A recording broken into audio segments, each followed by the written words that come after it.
चिपळूणमध्ये सत्यशोधक समाज संघ महाराष्ट्र राज्य यांच्या वतीने संविधान तळागाळातील लोकांपर्यंत पोचावे यासाठी सत्यशोधक समाज संघ महाराष्ट्र राज्य यांनी चिपळूणमध्ये संविधानाचा जागर आयोजित केला होता।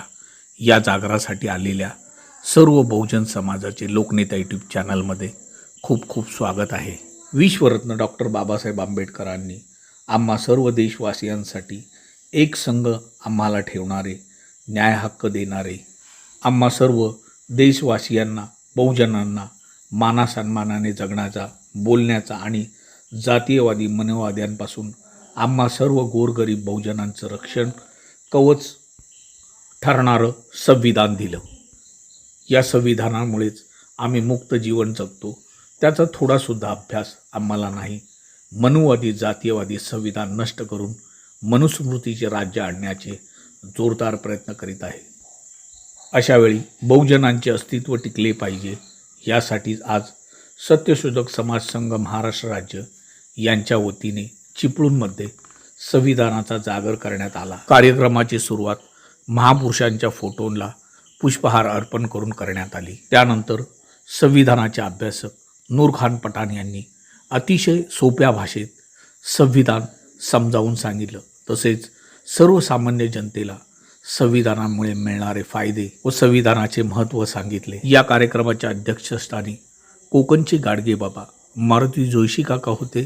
कार्यक्रमाची प्रस्तावना प्रदीप कांबळे यांनी केली। या कार्यक्रमाचे सूत्रसंचालन मिलिंद कडवई यांनी केले। तसेच या कार्यक्रमासाठी मोठ्या संख्येने जमलेल्या सर्व बहुजन समाजाचे आभार महेंद्र जाळगावकर यांनी मानले। तसेच यावेळी विचार मंचावर संजय कदम, विलास डीके इत्यादी मान्यवरही उपस्थित। बंधू आणि भगिनींनो, संविधान अगदी सोप्या भाषेत तळागाळातील लोकांपर्यंत जर पोचवायचे असेल तर हा व्हिडिओ प्रत्येकाने आपल्या सर्व परिचित लोकांना फॉरवर्ड करा। हा कार्यक्रम लोकनेता यूट्यूब चॅनलच्या व्हिडिओमध्ये 3 भागात दाखविण्यात येणार आहे। लोकनेता यूट्यूब चॅनलला लाईक करा, शेअर करा, सबस्क्राईब करा।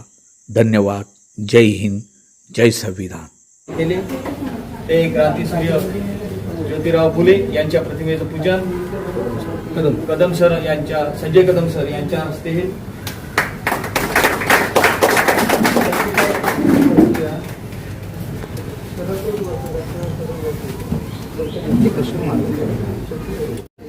विलास डीके यांनी करावं अशी मी त्यांना विनंती करतो।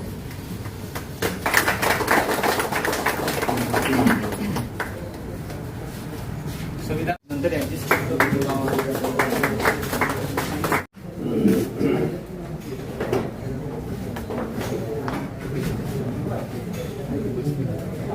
नाजूक पाकळ्या किती सुंदर असतात, रंगीत कळ्या रोजच मुलत असतात, जाता येता नजरेत भरणारे अनेक असतात, पण या विचारपीठावर बसलेली अशी हृदयात राहणारी माणसं फारच कमी असतात आणि त्यांचं स्वागत करणं आमचं कर्तव्य आहे। सर्वप्रथम आजच्या या कार्यक्रमाचे उद्घाटक कोकणचे गाडगे बाबा अशी ज्यांना उपाधी दिली ते बीजी कोळसे पाटील यांच्या माध्यमातून आणि ते प्रबोधनकार मारुती काका जोशी यांचं स्वागत महेंद्र जाळगावकर सर यांनी करावं अशी मी त्यांना विनंती करतो।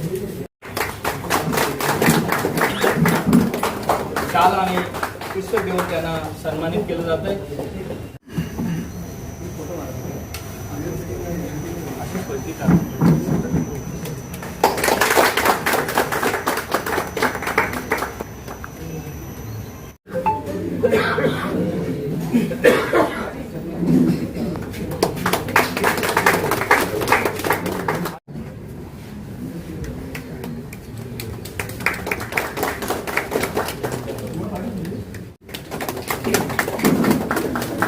आजच्या सरपंच आनंद घाडे या ठिकाणी उपस्थित आहे। मी कोकणकर सरांना पुन्हा एकदा विनंती करतो की आपण त्यांचं स्वागत करावं।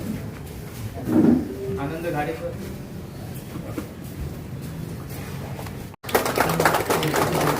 कारण आजची पुढे उद्याची निर्माल्य असते।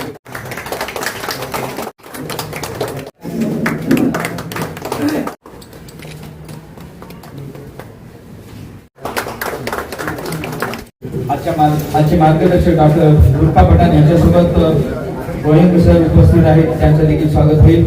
मी जालगावकर सरांना विनंती करतो की आपण वैयक सरांचं स्वागत करावं. प्रदीप कांबळे सरांना विनंती आपण मी आमंत्रित करतो.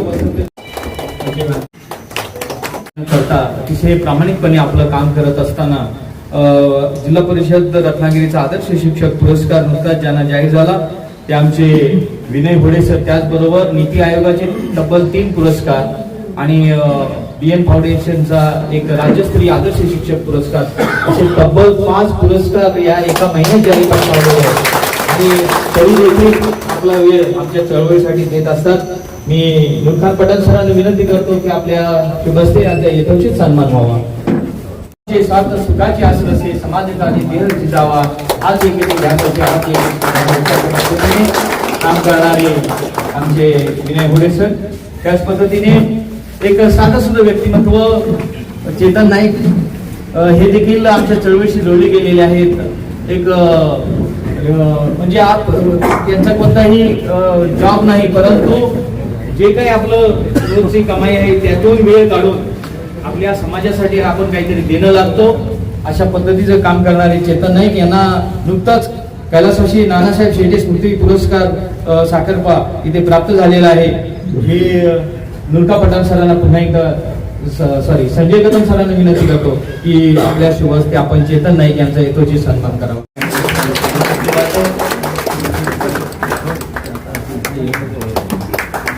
जोरदार टाळ्या.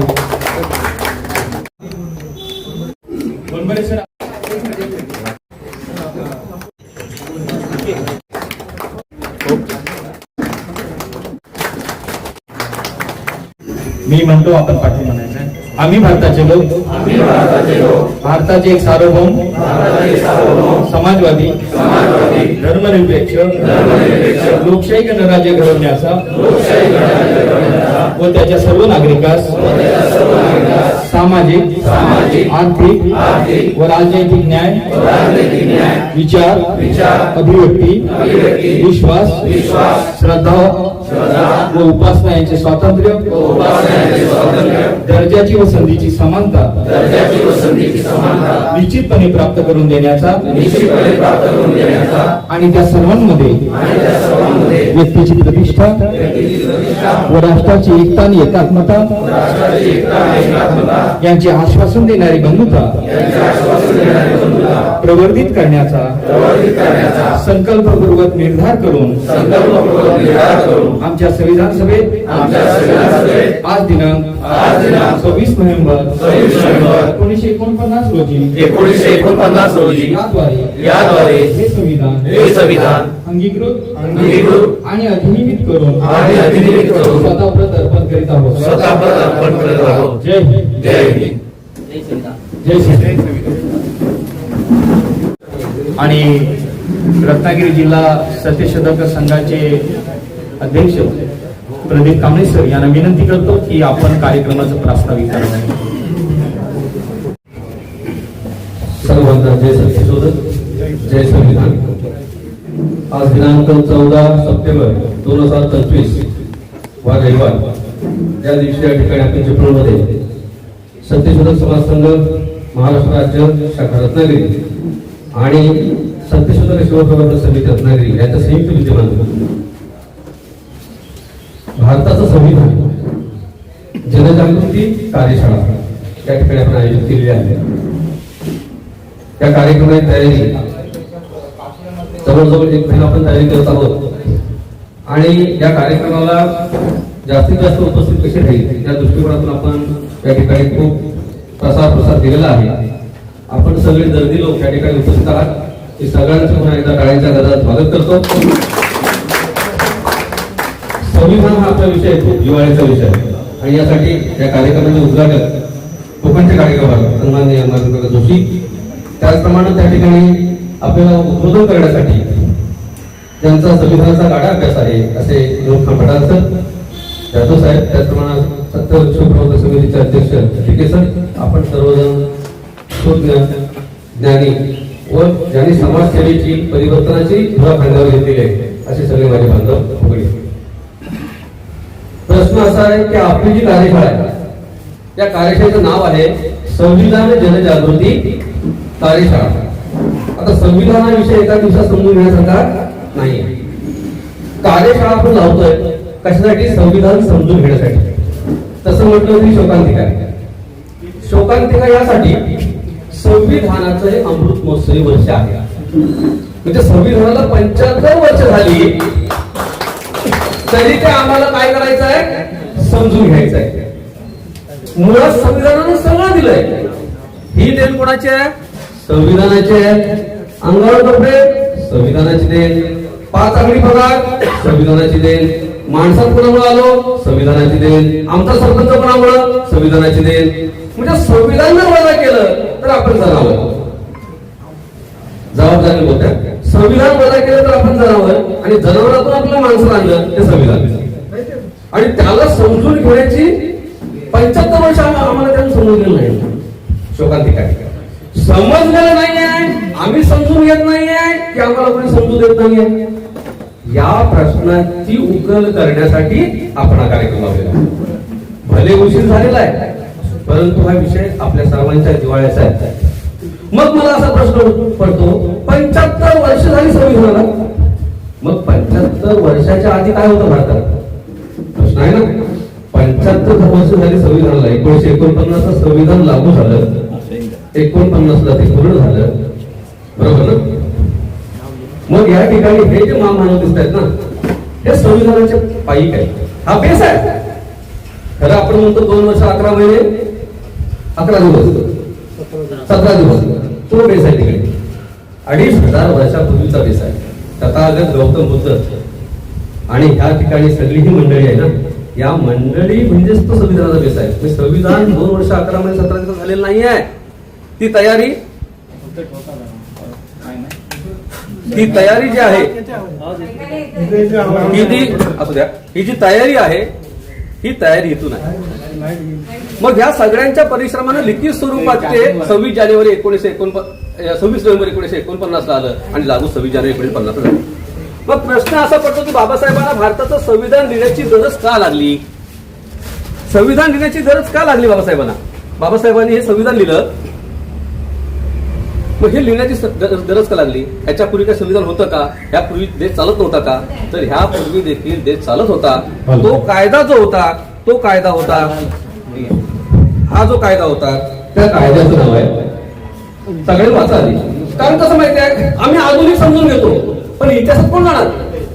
आपल्याला इतिहास देखील समजून घ्यावा लागेल. हे जर समजून घेतलं नाही तर हे आपल्याला समजणार नाही. मग आधी आपल्याला मनुस्मृती समजून घ्यावी लागेल. साहित्य सांगणार नाहीत ते, परंतु संविधान बोलत असताना संविधान आलंच का? संविधान निर्माण करावंच का लागलं? तर त्याचं कारण हे आहे. आणि ही सगळी आपल्यावर जी उपकाराची आपल्यावर जे खूप मोठे उपकार आहेत इंग्रजांचे. कारण इंग्रज देश सोडून गेले, जाताना त्यांनी एक अट घातली की ह्या देशाची घटना असावी आणि देशाची घटना असावी. कारण त्यांना माहिती होतं हा जुलमी कायदा आहे, त्याला बीपीसी म्हणतात. हा बीपीसी आहे, ब्राह्मण पिरियड कोड. हा तुमच्या आमच्या पूर्वजांनी निर्माण केलेला नाही आहे. हा बीपीसी इंग्रजांनी पाहिला. या भारतामध्ये भारतीयांचे काय हाल होत चालले आहेत. कारण आपण डबल गुलाम होतो त्यावेळेला. एक इंग्रजांचा कायदा, एक इंग्रजांचा कायदा आणि हा दुसरा कायदा, डबल गुलाम.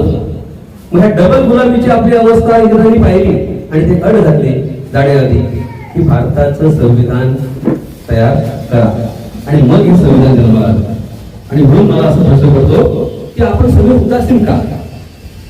कारण कसं आहे, मागचा इतिहास सांगितला तुम्ही आम्ही नाही आंदोलन, ते आभासी वाटायला लागतं. बघा गंमत कशी आहे, ते आभासी वाटायला लागतं. कारण मागचा इतिहास कोणालाच माहित नाही, मला माहित नाही. मग हे जर आपण वाचा, हे आवाज वाचा. माझ्या बांधवांना, त्या सगळ्या जाणकारांना माझी विनंती आहे, हे जर वाचायचं असेल, समजून घ्यायचं असेल तर पहिले हे वाचा. जोपर्यंत तुम्ही हे वाचत नाही, काय बंध्या होत्या आपल्यावर, हे वाचलं तर याची किंमत कळेल. सुरुवातीला हे पुस्तक प्रत्येकाच्या घरी असलं पाहिजे, तरच संविधान कळेल आणि तरच हे संविधान आत्मीयतेने वाचाल आणि समजून घ्या. आणि म्हणून हे जे मनुस्मृती आहे, ही मनुस्मृतीला काटछेड देण्यासाठी बाबासाहेबांनी काय केलं? संविधान दिलं. आता बाबासाहेब म्हणजे काय? ही अनमोलरत्न का? कारण एकच अशी व्यक्ती आहे की तिनं आपल्या कारकिर्दीमध्ये हे संपवलं. बघा गंमत. आणि हे निर्माण केलं. विचार करा, आपल्या अल्पायुष्यामध्ये किंवा आपल्या अल्प आयुष्यामध्ये ही जबरदस्त सगळ्यात मोठी क्रांती आहे की हे जाणणं स्वतः आणि हे वाईट आहे म्हणून हे निर्माण करणं. कारण कसं असतं आपली सवय हे सोडा हे चांगलं नाही, हे वाईट आहे. समाजाची अपेक्षा असते तुम्ही सांगता हे वाईट आहे ना, ओके आम्हाला पर्याय द्या. असतो काकाने दिला बटनमुक्त आणि भयमुक्त समाज निर्माण करण्यासाठी काकाने आपल्याला काय दिला, मार्ग दिला, पर्याय दिला आणि पर्यायातून आज सगळं काम चालू आहे. म्हणून समाजाला जर खरोखर परिवर्तन करायचं असेल तर आपल्याला त्या ठिकाणी त्यांना काय दिला पाहिजे, पर्याय दिला पाहिजे. मग आज आपल्याला काय मिळणार आहे, संविधान गरजेचं काय आहे, संविधान निर्मितीमध्ये ह्या सगळ्या महापुरुषांची भूमिका काय आहे, संविधानामध्ये असे कोणते घटक आहेत, संविधानामध्ये असे कोणते आर्टिकल आहेत, कलम नाही, कलम IPC मध्ये असतात, इकडे आर्टिकल्स आहेत. असे कोणते आर्टिकल्स आहेत घटनेमध्ये की माझा SC ST OBC मायनॉरिटी हातात हात घालून जातील आणि स्वतःला आपले बांधव समजतील लक्षात आणि आपल्या स्वतःची प्रगती करून येतील. लक्षात आज आपण प्रत्येकजण जातीच्या पिता जळून आहोत, जात धर्म लक्षात ह्या गोष्टी अमानवीय आहेत, अमानवीय लक्षात. आणि म्हणून आपल्याला या ठिकाणी संविधान समजून घेऊया, मानवतेच्या वाटेवर जाऊया. आणि दुसरी महत्वाची गोष्ट या संविधानातून खरोखर आज सगळे आलेले बांधव हे जेव्हा इथून जातील तेव्हा काय ते व्हिजन घेऊन जातील. हा कार्यक्रम केवळ ऐकण्याचा नाही आहे तर आणि सरांना आपण प्रत्येकाला बोलू शकत नाहीये. ह्यांच्याकडनं आज जे आपल्याला शिदोरी मिळणार आहे ती प्रत्येकाला गावात, वाडी, वस्ती, तालुका, पंचक्रोशी ह्याच्यामध्ये ती पसरवायचे, संविधान जागृती करायचे. कारण संविधान आपला श्वास आहे. आणि म्हणून जेव्हा आम्ही म्हणतो की बाबांनो हे टिकलं पाहिजे, अन्यथा हे आभासी वाटतं. मला 500 रुपये साधनं पाठवायचे, गेले ना ते लगेच आभासी, पण प्रत्यक्ष 500 रुपये देताना मन जड होतं. आभासी म्हणजे काय, जाणवत इथून उठेल तो एक शपथ घेऊनच उठेल की खरोखर माझ्या घरापासून प्रत्येकाच्या तुम्ही जी शिदोरी द्या त्या शिदोरीच्या अभ्यासानं अनुषंगानं आम्ही आमची वाडी, गाव, वस्ती, त्याच्यानंतर तालुका देखील कव्हर करू. आणि नवरात्र सरकार अतिशय सुंदर असा सण आमच्याकडे आहे. त्या नवरात्राच्या 9 दिवस आमचे उपवास असतात. त्या सणांच्या माध्यमातून आम्ही त्या त्या ठिकाणी जाऊन संविधान जागर निर्माण करू आणि संविधानाची अशी या ठिकाणी सगळ्यांना आश्वासित करतो आणि माझे 2 शब्द थांबवतो. जय संविधान, जय भारत. डॉक्टर बाबासाहेबांनी आपल्याला जर काय दिलं तर जनावरातून आपल्याला माणूस बनवलं, हे सगळ्यात महत्त्वाचं आहे. आणि त्याच्यासाठी बाबासाहेबांनी संविधानाची निर्मिती केली. कारण मी सुद्धा काय जोपर्यंत मला या विषयावर बोलण्यासाठी बोलवलं तोपर्यंत फार अभ्यास केला नव्हता. परंतु ज्या वेळेला या विषयावर बोलण्यासाठी मला बोलवण्यात आलं त्यावेळेला सरांचा आमचा व्हॉट्सअपवरचा परिचय होता आणि सरांनी एक पुस्तक लिहिलं होतं आपले संविधान नावाचं. ते पहिल्यांदा मी घेतलं. कारण मी जेव्हा संविधान वाचायला घेतलं तेव्हा ते जरा त्याची भाषा जी आहे ती वकिली भाषा असल्या कारणाने थोडी जड भाषा आहे आणि त्यामुळं त्याच्यात रस वाटेना फारसा. वाचलं नाही, वाचलं नाही, परंतु ते तेवढं ग्रास्पिंग झालं नाही. परंतु आपले संविधान हे जेव्हा मी पुस्तक घेतलं तेव्हा खऱ्या अर्थाने मला संविधानाने काय दिलंय ते समजायला लागलं. आणि दुसरी गोष्ट म्हणजे ते वाचत असताना जेव्हा तो आता यांनी जो उल्लेख केला की मनुस्मृती, अशा अनेक स्मृती होत्या. लक्षात ठेवा, मनुस्मृती एकच स्मृती नव्हती, अशा अनेक स्मृती तयार करण्यात आल्या होत्या. आणि ह्या साधारणतः 11व्या-12व्या शतकाच्या दरम्यानच केलेल्या आहेत. कारण या चळवळीत पडल्यानंतर इतिहासाचा आपल्याला अभ्यास असायला पाहिजे म्हणून मी अभ्यास सुरू केला. आणि कोरोना काळापासून खऱ्या अर्थाने अभ्यास करायला सुरुवात केली आणि आता जवळपास मी 1000-1200 वर्षांचा अभ्यास करतोय. तेवढी पुस्तकं मी गोळा केली. कारण मी जेव्हा समोर जाईन तेव्हा मलाच काही माहिती नसेल, नाहीतर असं झालं त्यावेळेला काय झालं नेमकं ते मला माहिती पाहिजे. आणि लेटेस्ट मध्ये म्हणजे कोरोना काळात जे सातवाहनांचा इतिहास नावाचं पुस्तक वाचलं, सातवाहन आणि क्षत्रपांचा इतिहास, त्यामध्ये जवळपास 400-450 वर्ष ही राजवट सातवाहनांची होती. त्यावेळेला खऱ्या अर्थाने जो गौतम बुद्धांना जो धम्म अपेक्षित होता अशा प्रकारचा धम्म महाराष्ट्रामध्ये होता, परंतु तो नंतर नष्ट करण्यात आला. आणि त्याला कारण आता जे आपले प्रधानमंत्री दक्षिणेत गेले आणि चोळ सम्राटांचं एक स्मारक उभं केलं. तर ते स्मारक त्या म्हणलं चोळ कोण नेमके होते म्हणून त्यांचा पण अभ्यास सुरू केला. आणि तेव्हा लक्षात आलं की त्यावेळेस दक्षिण क्षेत्रामध्ये जे पल्लव राजे होते, त्यानंतर आपल्या महाराष्ट्र आणि दख्खन प्रदेशामध्ये जे चालुक्य राजे आले, त्यानंतर राष्ट्रकूट राजे आले आणि त्यानंतर चोळ राजे आले. या सर्वांनी आपल्याला मान्यता मिळवण्यासाठी जर काय केलं असेल तर मंदिरांची निर्मिती केली आणि ब्राह्मणांना प्रस्थापित केलं. आणि त्यामुळं जवळपास पुन्हा एकदा 700-800 वर्ष या महाराष्ट्र आणि दक्षिण भारतावर अलीकडे नव्हता तो हा मनुस्मृतीचा धर्म स्थापित करण्यात आला आणि त्याला नष्ट करण्यासाठी आपल्याला परत इंग्रज यावे लागले आणि इंग्रज आल्यानंतर त्यांनी आपल्याला संधी दिली आणि त्यामुळे हे संविधान निर्माण होऊ शकलं. तर असा फार मोठा इतिहास सरांचा त्याच्यावर खूपच गाढा अभ्यास आहे. प्राथमिक शिक्षक काय करू शकतो, तो नुसतंच मुलं घडवत नाही तर तो समाज घडवतो याचं खरं उदाहरण असेल तर आमचं बोलणं. कारण खरंच सर म्हणजे एक दैवी देव मी मानत नाही, पण एक अशी अद्भुत नैसर्गिक क्षमता तुमच्यामध्ये आहे की त्या क्षमतेमुळे तुम्ही एवढ्या मोठ्या प्रमाणावर काम करताय. कारण रोजच ते काही ना काहीतरी करत असतात आणि त्यांचं एक नित्यकर्म जे आहे ते म्हणजे हे संविधानाच्या एका आर्टिकलवर रोज ते एक मेसेज टाकतात आणि तो एवढा परिपूर्ण असतो आणि त्याच्यावर ते आम्हाला काम करायला लावतात. ते म्हणजे त्याच्यावर रोज 4-5 प्रश्न तयार केलेले असतात आणि त्या प्रश्नांची उत्तरं देणारे जेवढे आहेत एकदम बघा ते महाराष्ट्रातलेच असतील किंवा महाराष्ट्राच्या बाहेरचे असतील, ह्या सगळ्यांची लिस्ट दुसऱ्या दिवशी प्रकाशित झालेली असते.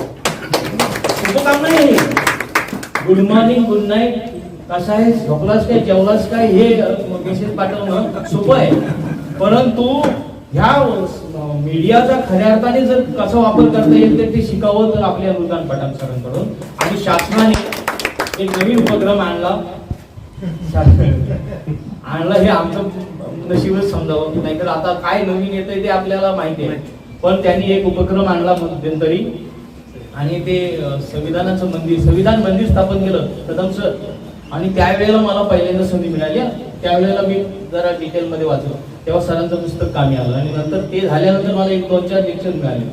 तर मला सांगायचं आहे की संविधान घरोघरी हा शासनाने उपक्रम आणलाय आणि तो उपक्रम पुढे नेण्यासाठी शासनाने जी व्यक्ती नेमलेली आहे ते आजचे प्रमुख मार्गदर्शक आहे. म्हणून त्यांच्याकडे जरा जोरदार काय आहे.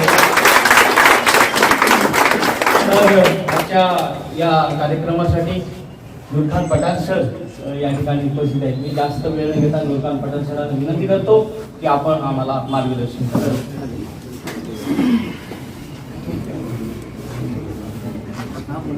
सर्वांना जय भीम.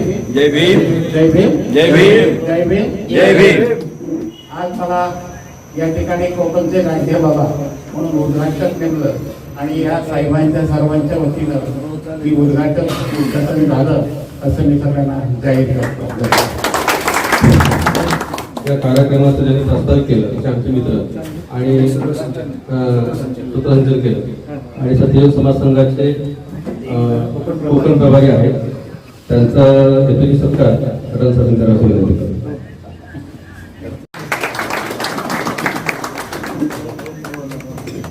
लोक दापोलीतून आले म्हणजे आमच्याकडे जिल्हाध्यक्ष पद असतं ते आम्ही कुठे आहोत, मंडणगड आहोत. हे आमचं मुख्य ठाणं आहे. तुम्हाला विनंती करतो की सरांचं पुष्प देऊन आपण या ठिकाणी मॅडम इकडे आपण कोकणकर मॅडम उभयतर ह्या दोन्ही उभयतांचा खरोखर धन्यवाद.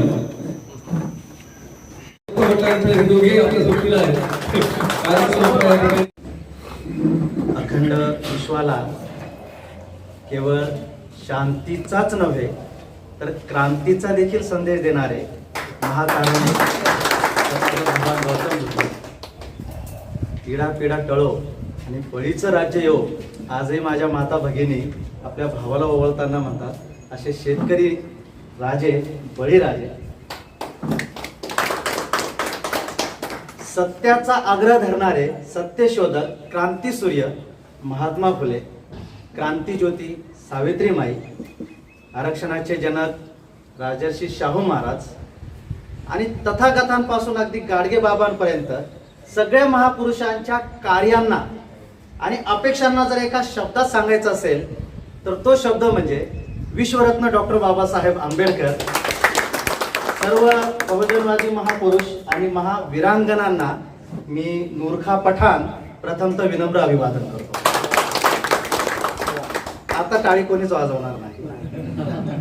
बस कोटा झाला पूर्ण.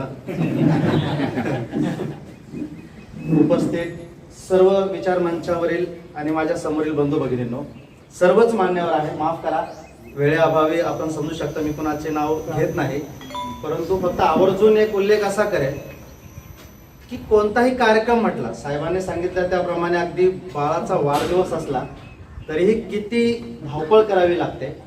आज एवढा मोठा जिल्हा लेवलचा कार्यक्रम ठेवलेला आहे. आपल्या सगळ्या सारख्या दिग्गजांना इथं आमंत्रित करून सगळी व्यवस्था केलेली आहे. त्यासाठी मी या कार्यक्रमाचे सगळे जे व्यवस्थापक आहेत, अगदी कांबळे साहेब असतील किंवा मग जालगावकर साहेब असतील, कोकमकर साहेब असतील, डीके सर असतील, माफ करा आता सगळ्यांचीच नावं मला शक्य नाही, पण या सगळ्यांसाठी मात्र एकदा जाऊ सगळ्यांनी जोरदार टाळ्या वाजवा. त्यांच्यासाठी टाळ्या झाल्या पाहिजे, कारण ते हक्कदार आहेत या टाळ्यांचे. बंधू आणि भगिनींनो, सत्यशोधक मंडळाच्या माध्यमातून हा कार्यक्रम ऑर्गनाईज केलेला आहे. संविधान सांगण्याचा तो काही शिबिराचा तुम्ही ऑर्गनायझेशन केलेला आहे. जर सत्यशोधक मंडळाच्या कार्यकर्त्यांना असं वाटत असेल की सत्यशोधक मंडळाने संविधान सांगण्याचा कार्यक्रम ठेवला आहे, तर थोडं थांबा. ते संविधान सांगत नाहीयेत, ते सत्यशोधक मंडळाची ब्ल्यूप्रिंट नक्की काय होती तेच आज तुम्हाला सांगणार आहे. म्हणजे संविधान आणि सत्यशोधक हे काही वेगळे वेगळे काही गोष्टी आहेत का, असं जर का कुणाला वाटत असेल तर त्यांचा हा गैरसमज नक्कीच या आताच्या आपल्या सेशनमधून दूर होण्यास मदत होणार आहे. पहिली गोष्ट म्हणजे आपल्या सगळ्यांना संविधान म्हणजे नक्की काय आहे हेच पहिले समजून घेण्याची गरज आहे. कशाला म्हणतो आपण संविधान? मी भाषण ठोकायला आलेलो नाहीये, लक्षात घ्या. मला काही भाषण ठोकता पण येत नाही. भाषणचे राशन खूप झालेले आहे, परंतु संविधान किती कळलंय हे कोणालाच माहिती नाही. त्याच्यामुळे आपण थोडीशी चर्चा करूया, थोडं प्रश्न उत्तरातून जाऊ. काय वाटतं आपणास, कशाला आपण संविधान म्हणतो? संविधान म्हटलं की आपल्या डोळ्यासमोर एक जाडजूड पुस्तक आहे. त्या पुस्तकाकडे आपण नंतर जाऊया, पण पहिल्यांदा संविधान म्हणजे नक्की काय आहे या तर प्रश्नाचं उत्तर समजून घेऊया. कशाला म्हणतो आपण संविधान? काय वाटतं आपणास? काय वाटतं आपणास? बरं, माईकची गरज आहे असं मला वाटत नाही. शेवटपर्यंत जातो. मला दोन्ही हात मोकळे असले की जरा बरं वाटतं, कम्फर्टेबल वाटतं. माईक बांधून ठेवतो एक हात. हा सर. देशाचा राज्यकारभार ज्या नियमांच्या आधारे चालवला जातो, येस, लिखित नियमांच्या आधारे, त्याला आपण परफेक्ट परफेक्ट. संविधान म्हणजे code of conduct. Code of conduct. Code of conduct. वा, जबरदस्त. अजून अजून कोणाला काही सांगता येईल? व्यक्तीने कसं वर्तन करायचं आहे, कसं जगायचं आहे हे सांगणं म्हणजे संविधान आहे. वा, टाळ्या झाल्या पाहिजे. मला अपेक्षित असलेल्या खूप जवळचं उत्तर सरांनी दिलेलं आहे. अजून तुम्हाला काय सांगता येईल का? काही वेगळं मांडता येईल का? संविधान म्हणजे काय? काय झालंय माहिती का जाधव साहेब? संविधान म्हटलं की आपल्या डोळ्यासमोर कायद्याचं पुस्तक, कायदा, देशाचा कायदा आणि बरेच शब्द आहेत. आणि या सगळ्या शब्दांमध्ये ना खऱ्या अर्थाने संविधान हे असं दबलं गेलंय, गाडल्या गेलंय. एक प्रकारे गाडल्या गेलंय म्हणजे आपल्यापासून थोडंसं दूर झाल्यासारखा प्रकार घडलेला आहे. आणि त्यातून काय झालं की आपण संविधानाच्या जवळ जाऊ शकलेलो नाही. पण संविधान हे एवढं किचकट, एवढं जड आहे का? तर नाही. संविधान शब्द बरं का, मी अजून पुस्तकाकडे येत नाहीये, लक्षात घ्या. एका ओळीत जर सांगायचं ठरलं, एका शब्दात संविधान म्हणजे काय आहे, तर फक्त डूज अँड डोंट डूची यादी आहे. काय आहे संविधान? Dos and don't dos. आणि हे डूज अँड डोंट डूज हे प्रत्येकाचे असतात. म्हणजे अक्षरशः देशाचा आपण नंतर विचार करूया. पहिल्यांदा वैयक्तिक बघा. वैयक्तिक तुम्ही शेजारी बसलेली सुद्धा एक सारखे नाही आहेत, लक्षात. प्रत्येकाची डूज अँड डोंट डूची यादी वेगवेगळी आहे. प्रत्येकाच्या आवडीनिवडी वेगवेगळ्या. त्या ज्या तुमच्या स्वतःच्या डूज अँड डोंट डूज आहेत ना, ते दुसरं तिसरं काही नाहीये. ते तुमचं स्वतःचं संविधान आहे, तुमचं स्वतःचं संविधान आहे. प्रत्येक परिवाराचा असंच डूज अँड डोंट डूज आहे. प्रत्येक समाजाचा आहे, प्रत्येक धर्माचा आहे. म्हणजे अगदी प्रत्येक धर्माचे धर्मग्रंथ जे म्हणतो ना आपण, थोड्याफार फरकाने चांगलं केलं तर चांगलं होईल, वाईट केलं तर वाईट होईल, या एका सूत्राखाली आहे. ईश्वर आणि आत्मा वगैरे वगैरे, मग तो विचार नंतरचा आहे. परंतु चांगलं केलं की फळाच्या स्वरूपात तुम्हाला स्वर्गासारखं काहीतरी मिळेल, वाईट काहीतरी केलं तर नरकासारखं काहीतरी मिळेल. घुमवून फिरवून वेगवेगळ्या शब्दात वेगवेगळ्या पद्धतीने तीच मांडणी आहे, घुमवून फिरवून. मग हे दुसरं तिसरं काही नाहीये. तर हे काय आहे? त्या धर्माचं जे काही आहे ते त्यांचं ते संविधानच आहे, लक्षात. म्हणजे संविधान हे आपल्या सकाळी उठल्यापासून ते अगदी रात्री झोपेपर्यंत प्रत्येक गोष्टीसाठी लागू असलेलं विधान म्हणजे ते संविधान आहे लक्षात. आणि असं संविधान जर का नसेल तर काय होईल? आपण जास्त दूर नको जाऊया. आत्ताचा हा आपला समोरचा हा कार्यक्रम चालू. काय वाटतंय तुम्हाला? चला रस्त्याने काहीतरी बोर्ड बघितला, येऊन बसलो, कुणीतरी मला वाटलं पटांचं चाललं त्याने काहीतरी कार्यक्रम दिसतो, जाऊया आपण इथे जाऊन भाषण ठोकूया. जोईशी साहेबांना वाटलं की चला आता मी याचं प्रमुख पद वर. असं नाही होत, असं नाही होत. याचं एक सूत्रबद्ध स्ट्रक्चर ठरवलं जातं. पहिले एक प्लॅन केला जातो. काही लोक येऊन तो प्लॅन करतात, जाळगावकर साहेब, कांबळे साहेब किंवा आपले सर्व टीम एक प्लॅन बनवतात. ते ठरवतात कोण काय करणार आहे, कोण काय करणार आहे. म्हणजे एक नियोजन केलं जातं, जबाबदाऱ्यांचं वाटप केलं जातं. आणि मग त्या सगळ्या कार्यक्रमाला सुद्धा त्या दिवशी सुद्धा एका ढाच्यामध्ये ढाळलं जातं की सूत्रसंचालन कोण करेल, इथून ते आभार प्रदर्शन कोण मांडेल, इथपर्यंत सगळा स्ट्रक्चर ठरवला जातो. तो स्ट्रक्चर म्हणजे दुसरं तिसरं काही नसतं, तो ह्या कार्यक्रमाचं जे काही ढाचा ज्याला म्हणू आपण, तो संविधान असतं त्या कार्यक्रमात. म्हणजे संविधान हे आपल्या जीवनाला व्यापलेला प्रकार आहे, लक्षात घ्या. संविधान म्हणजे काय केवळ कायद्याच्या पुस्तकापुरता मर्यादित विषय नाहीये, पुस्तकापुरता मर्यादित शब्द नाहीये, तर आमच्या प्रत्येक श्वासात गणित येणाऱ्या प्रत्येक कृतीशी जोडला गेलेला आहे. आमच्या जीवनाचा अविभाज्य भाग आहे. जर समजा अशा पद्धतीचा भाग आपल्याशी कनेक्टेड नसेल, संविधान नावाची संकल्पना जर का आमच्याकडे नसेल, तर आमचं जीवन म्हणजे रानटी जीवन असल्यासारखं आहे. हा, संविधान कोणाला नसतं तर समजा ते जंगलामध्ये काय ते करतील, उद्या पुढच्या मिनिटाला काय करतील त्यांना माहित नाहीये. हा, मग तिथं कदाचित ते संविधान तिथं नाही लागू. म्हणजे संविधान हे एक समाज सुसंघटितपणे चालण्याच्या दृष्टिकोनातून, राज्य सुसंघटितपणे चालण्याच्या दृष्टिकोनातून हे तर दूरचं झालं, स्वतः सुसूत्रपणे समाजामध्ये प्रतिष्ठापूर्वक जीवन जगण्याच्या दृष्टीने किंवा एक चांगला माणूस म्हणून प्रेझेंट होण्याच्या दृष्टीने सुद्धा प्रत्येक व्यक्तीसाठी महत्वाचं. म्हणजे ते संविधान हे संविधान आहे का, तर हा नंतर आपण बघूया. परंतु प्रत्येक व्यक्तीचं जे स्वतःचं डूज अँड डोंट डूज आहे ना साहेब, ते डूज अँड डोंट डूज म्हणजे संविधान आहे. म्हणजे आपण संविधानाला किती किचकट करून ठेवलंय बघा. बरेच जण मग खूप जडजड सांगतात, कायदे मंडळ, कार्यकारी मंडळ, न्याय मंडळ यांचं सगळ्यांचं नियंत्रण. अरे हो, बरोबर आहे, सगळं बरोबर आहे. आपण जाऊया ना, पहिल्यांदा संविधान कशाला म्हणतोय हे तर आपण समजून घेऊया. संविधान जोपर्यंत या शब्दाचा अर्थ आपल्याला कळत नाही ना, तोपर्यंत आपली त्याच्याशी जवळीक जुळत नाही. आणि म्हणूनच मी जेव्हा पुस्तकाची मांडणी केली ना, त्या पुस्तकामध्ये स्पष्टपणे नाव लिहिलं होतं. काय लिहिलं होतं नाव? आपले संविधान केवळ राज्य पद्धतीच नव्हे तर जीवन पद्धती. आता बऱ्याच जणांनी आक्षेप घेतला, जीवन पद्धती हा शब्द कसा काय तुम्ही वापरला. ठीक आहे, आपण ते पुढे टप्प्याटप्प्याने जाणार आहोत. परंतु एक मुद्दा लक्षात घ्या की संविधान या शब्दाचा अर्थ जर तुम्हाला कळला असेल तरच आपल्याला पुढे हे देशाचं संविधान नक्की काय आहे आणि हे मला जाणून घेणं का गरजेचं आहे हे आपल्याला कळणार आहे. लक्षात घ्या. आय होप तुम्हाला संविधान या शब्दाचा अर्थ कळला असावा. एकदम थोडक्यात डूज अँड डोंट डूची यादी. फार किचकट जाऊन नको जाऊयात, आपण सोपं करूया. कारण किचकट करून ठेवलंय म्हणून ते आमच्यासारख्या आपल्यासारख्या सगळ्या सामान्यांपासून अजूनही कोस दूर आहे. कारण सर्वसामान्य माणसाला काय वाटतं माहिती का, संविधान वाचलं, आर्टिकल 31 विवक्षित कायद्यांची व्यावृत्ती. हा म्हणजे काय हो, झालं तिथंच फुल स्टॉप लागतो. मुद्दा लक्षात. आणि मग अशा वेळेला बाबा हे काय आपल्याला काय पेलवणारं काय जमत नाही, काय आपल्या आवाक्यातला दिसत नाही, बघू जेव्हा गरज पडेल तेव्हा. म्हणजे त्याला काय वाटतं माहिती का, एखादा प्रसंग जेव्हा ओढवेल त्याच वेळेला मला संविधानाची गरज पडेल आणि मग त्यावेळेला आपल्या आडव्याकट बांधव जे आहेत त्यांची मदत आपण घेऊ आणि काय असेल तो प्रसंग निघून घेऊ. म्हणजे लक्षात येते काय होतंय, सामान्य माणसाचा कायद्याच्या पुस्तकाशी काय संबंध आहे असा प्रकार प्रत्येकाच्या डोक्यामध्ये असतो. हा विचार प्रत्येकाच्या डोक्यात असतो. पण त्याला हे माहित नसतं की माझ्या सकाळी उठण्यापासूनच नव्हे तर झोपेत असताना सुद्धा जे सुरक्षिततेचं वातावरण आहे ते सगळ्याच्या सगळं या संविधानाची देण आहे. आणि म्हणून मला ते जाणून घ्यायचंय हे त्याच्या गावी नसतं. लक्षात घ्या. कारण कायद्याची भाषा. आणि याच गोष्टींमुळे काय झालंय की संविधान बहुतांश लोकांपर्यंत पोहोचू शकलेलं नाही. म्हणजे अगोदर जे कांबळे सर बोललेत ना की संविधान आपल्यापर्यंत, तर ठीक आहे अनेक कारणं असतीलही दुसरी, परंतु मी जे ऑब्झर्वेशन केलेलं आहे त्यातलं एक प्रमुख कारण त्याच्यातली कायद्याची अवघड भाषा हे सुद्धा आहे की ज्याच्यामुळे आपल्याला ते फारसं अपेक्षेप्रमाणे लक्षात येत नाही.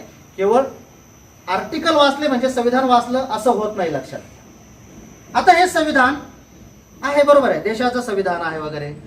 एक अगोदर बोलता बोलता चर्चा झाली. किती कालावधीमध्ये तयार झालं असेल बरं हे संविधान? कोण सांगेल मला? किती कालावधीमध्ये संविधान तयार झालेलं आहे? हा सांगा. 2 वर्ष 11 महिने 17 दिवस. 2 वर्ष 11 महिने 18 दिवस. हा अजून 19 20 कुणाचं काही म्हणणं आहे का? कुणाला आणखीन काही दिवस कमी करायचे आहेत का? 17 18 बरोबर आहे. सर ते दिवस आलेलं नाहीये. काही दिवस बनवले पण ते त्याची अंमलबजावणी मग त्याचे शॉर्ट करणे अशाशी ते पुरेपुरे टीम करते वेळ घेते. ठीक आहे. आपण ओबड धोबड 3 वर्ष म्हणूयात, चालेल का? 3 वर्ष वादच नको. 17 का 18 कशाला? 17 म्हटलं की आपण काय करतो माहिती का? मला एक जण म्हटलं तुम्ही 18 दिवस कसं काय म्हणतात? खुद्द बाबासाहेबांनी लिहिलेलं आहे की 2 वर्ष 11 महिने 17 दिवस 25 नोव्हेंबरच्या भाषणात आहे. मग तुम्ही 18 दिवस कसं म्हणतात? पण ज्या दिवशी ते म्हणताय तो 25 नोव्हेंबरचा दिवस आहे. 26 नोव्हेंबरला आपण लागू केलंय. मग आपण तो दिवस मोजायचा की नाही मोजायचा? लागू केल्याचा दिवस तो महत्वाचा आहे की नाही? मग तो आपण मोजायचा की नाही? त्या दिवशी जर का 284 सदस्यांनी जर सह्या केल्या असतील तर तो कार्यकालाचा भाग होता की नव्हता? तो आपण मानायचा की नाही? म्हणजे आणखी त्या वादात नको जाऊयात. आपण ओबड धोबड 3 वर्ष म्हणूया. 17 का 18 विषय क्लोज बरं का? परत तो विषय. पण हे जे तुम्ही म्हणताय ना 3 वर्ष सर्वसाधारणपणे हे अर्धसत्य आहे असं माझ्या अभ्यासातून लक्ष आलं. अर्धसत्य. संविधान निर्मिती ही काही अकॅडमिक प्रोसेस नाहीये, लक्षात घ्या. अकॅडमिक प्रोसेस, माझे शिक्षक बांधव इथं आहेत बरेचसे, त्यांना हा शब्द लक्षात आला असेल की चला आता ह्या वर्षीपासून पहिलीचा अभ्यासक्रम बदललेला आहे. सर आहेत, आणखीन कडवईकर सर आहेत, छान अभ्यासक आहेत. आपण एक काम करूया, यांना 15 दिवस देऊयात आणि पहिलीचा अभ्यासक्रम काय आहे त्यांच्याकडनं लिहून घेऊया. झालं, 15 दिवसात साहेबांनी आपल्याला अभ्यासक्रम दिला. तसं चला आता इंग्रज जाणार आहेत, आपल्या देशाला स्वातंत्र्य मिळणार आहे आणि आता आपल्या देशाचं पण एखादं संविधान असावं. लगेच बाबासाहेबांना पाय घड्या घातल्या, बोलवलं सगळ्यांनी आणि लगेच सांगितलं 3 वर्ष आहेत तुमच्याकडे, लक्षात ठेवा. 3 वर्षात आम्हाला संविधान हवंय. असं होत असेल का? ही अकॅडमिक प्रोसेस आहे का? जसं पहिलीचा अभ्यासक्रम आपण बनवला, 15 दिवस दिले, तसं हे अकॅडमिक पद्धतीने तयार होत असेल का? अजिबात नाही, लक्षात घ्या. अजिबात. केवळ भारतालाच संविधान आहे अशातला भाग नाही. लोकशाही असणाऱ्या जवळजवळ जगातल्या 200+ देशांना संविधान नावाचा प्रकार. परंतु कोणत्याही देशाचं जर संविधान तुम्ही बघत असाल तर ते सहजासहजी निर्माण होत नाही. प्रचंड संघर्ष असतो, इतिहास असतो, इतिहासात झालेल्या घडामोडी असतात, चळवळी असतात आणि त्या सगळ्यांचा एकत्रित विचार करून त्या सगळ्यांचा परिपाक त्या संविधानामध्ये मांडलेला असतो. बरं, आपल्या देशाच्या संविधानाला मी तर असं मानतो जोशी साहेब की जगातल्या संविधानांना एका फक्त स्वातंत्र्य लढ्याचा सामना करावा लागला असेल, कदाचित तो राजकीय असेल, परंतु भारताच्या संविधानाला मात्र निर्मितीसाठी एक नाही तर तब्बल 2 स्वातंत्र्य लढ्यांचा सामना करावा लागलेला आहे. 2 स्वातंत्र्य लढ्यांचा. एक होतं राजकीय स्वातंत्र्य, जे आपल्या सगळ्यांना माहिती की सर्वसाधारणपणे आपण इंग्रजांकडे बोट दाखवून देऊया, हरकत नाही, आपलं ते सोपं पडतं, जरा सोपं पडतं. पण ज्या दिवशी इंग्रज इथून गेले 15 ऑगस्ट 1947, त्या दिवशी सुद्धा कडवईकर सरांनी अभ्यास केलेला आहे म्हटलं तर त्यांना माहिती असेल 562 संस्थानिक त्यावेळेला अस्तित्वात होते. किती होते? 562. मग हे संस्थानिक कोण होते? संस्थानिक म्हणजे कोण होते? राजे महाराजेच ना. म्हणजे त्या दिवसापर्यंत जर का 562 असतील तर हजारो वर्षात किती राजे महाराजे आपल्या इथं होऊन गेले असतील. म्हणजे आपल्याकडे एक राजकीय व्यवस्था अशा पद्धतीने काम करत होती का तिथे हा राजा असायचा. हा कोण असायचा? राजा असायचा आणि तो जे काही बोलेल तो कायदा असायचा. आणि म्हणूनच राजा बोले दल हले, राजाने मारलं पावसाने झोडपलं दाद ना फिर्याद. उगाच आल्यात का या म्हणे? उगाच आल्यात का? काहीतरी दम असेल ना, काहीतरी पूर्व इतिहास असेल ना या गोष्टींमध्ये. म्हणजे राजा जो काही बोलेल तो कम्प्लिटली कायदा असायचा आणि त्याच्या त्या निर्णय प्रक्रियेमध्ये जनतेचा 0 सहभाग असायचा. कारण त्यावेळेला नागरिक कन्सेप्टच नव्हती. राजाचे नागरिक होते का? राजाचे कोण होते? प्रजा होते. राजाची काय होती? प्रजा. आणि म्हणून काय म्हणी होत्या? जथा राजा वा, माझं काम सोपं होतं. जथा राजा तथा अशा पद्धतीचं वाक्य वापरले जायचे, आजही वापरले जातात. म्हणजे काहीतरी तथ्य आहे त्याच्यामध्ये. अशा वेळेला निर्णय प्रक्रिया तर खूप दूरची गोष्ट झाली. त्याच्याही पेक्षा दूरची गोष्ट म्हणजे राजा ठरवणं, त्याचा उत्तराधिकारी ठरवणं. यात रयतेचा रोल काय रोल? शून्य रोल. हा, म्हणजे राजा हा कुठून यायला पाहिजे? राणीच्या. ओके, म्हणजे एकीकडे राजकीय व्यवस्था अशा पद्धतीची, आणि ती केवळ 15 ऑगस्ट 1947च्याच गोष्टीचा आहे का? तर मागे हजारो वर्षांचा तोच इतिहास आहे. म्हणजे एकीकडे आम्ही राजकीय पारतंत्र्यामध्ये आहोत. राजा आहे, इंग्रज जरी आले तरी शेवटी विषय तिथंच होता, निर्णय तेच घेत होते. हे राजकीय स्वातंत्र्याचा जो लढा होता तो आपण असं म्हणूया की एकंदरीत 15 ऑगस्ट 1947ला थांबला आणि आपण तिथून राजकीय स्वातंत्र्यता मिळवली असं आपण गृहीत धरूया. बरं का? का गृहीत धरूया असं म्हणतोय तर त्याचं कारण आपण पुढे उलगडणार आहोत, किंवा तुम्हालाही अंदाज आला असेल की मला नक्की काय म्हणायचं. आपण गृहीतच का म्हणतोय धरायचं. पण या राजकीय स्वातंत्र्य लढ्यापेक्षा जो सगळ्यात भयानक होता, जो पिढ्यानपिढ्याचा आहे आणि आजही संपला आहे असं कोणीही तुमच्यापैकी ठामपणे म्हणू शकत नाही, तो लढा होता सामाजिक पारतंत्र्याचा लढा. सामाजिक पारतंत्र्याचा लढा तो अगदी चार्वाकांपासून, तथागतांपासून, महाराजा बळीराजांपासून तर या सगळ्या महापुरुषांनी वेगवेगळ्या कालखंडामध्ये या सामाजिक स्वातंत्र्य लढ्याचं नेतृत्व केलेलं आहे. प्रत्येक महापुरुषाने आपापल्या कालखंडामध्ये या सामाजिक स्वातंत्र्याचा जो लढा होता त्या लढ्याचं नेतृत्व केलेलं आहे. आणि प्रत्येक वेळेला क्रांती आणि प्रतिक्रांती आपण असं सातत्याने शब्द वापरतो की आपल्या भारताचा इतिहास जो आहे तो क्रांती आणि प्रतिक्रांतीचाच आहे. म्हणजे इथे सातत्याने लक्षात घ्या, सामाजिक व्यवस्थेचा लढा देण्याची का गरज पडली तर आमचा भारतीय समाज हा केवळ वर्ण व्यवस्थेतच नाही तर उतरंडीच्या आधारावर. केवळ जात व्यवस्था आहे का? तर नाही. ती कशी आहे? उतरंडीच्या आधारावर आहे. उतरंडीच्या आधारावर जात व्यवस्थेमध्ये विभागला गेलेला आहे.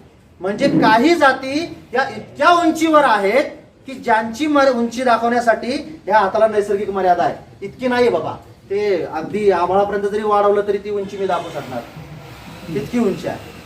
बरोबर आहे ना? आणि टप्प्याटप्प्याने काही जाती इतक्या निम्न स्तरावर आहे की बस हात पाताळात जरी गेला तरी त्याची खोली मला तुम्हाला सांगता येणार नाही. ही मर्यादा आहे, एक्स्ट्रीम मर्यादा. हे इथं आहेत, हे इथं आहेत, बस याच्या पुढे मला जास्त हात आणता येणार नाही. पण तुम्ही समजून घ्या मला काय सांगायचंय. मुद्दा लक्षात येतोय? हा. आणि म्हणूनच बाबासाहेब सातत्याने म्हणायचे की जातीभेद आणि पंथभेद हा आपल्या देशाला लागलेला कलंक आहे असं म्हणायचे. बरं, ही जात व्यवस्था जी होती ना, ती जाती असणं वाईट आहे का? तर नाही. ठीक आहे, प्राण्यांच्या जाती आहेत, फळांच्या आहेत, झाडांच्या आहेत, सगळ्यांच्या आहेत, पण त्यांच्यात उच्च निश्चितेचा भेद नाहीये. ही जी उतरंड आहे ना ती उतरंड त्या जातीमध्ये नाही. आपण असं म्हणत नाही की केशर आंबा आणि हापूस आंबा याच्यामध्ये केशर आंबा हा वर्णवर्चस्वानुसार वरती आहे आणि केशरला आपण शूद्र म्हणूयात, असं होत नाही. त्याचा काही स्पर्श आपल्याला विटाळ आपण मानत नाही, लक्षात. पण जे प्राणी पक्ष्यांमध्ये होत नाही ते माणसांमध्ये मात्र सातत्याने होत होतं आणि आजही ते थांबलंय.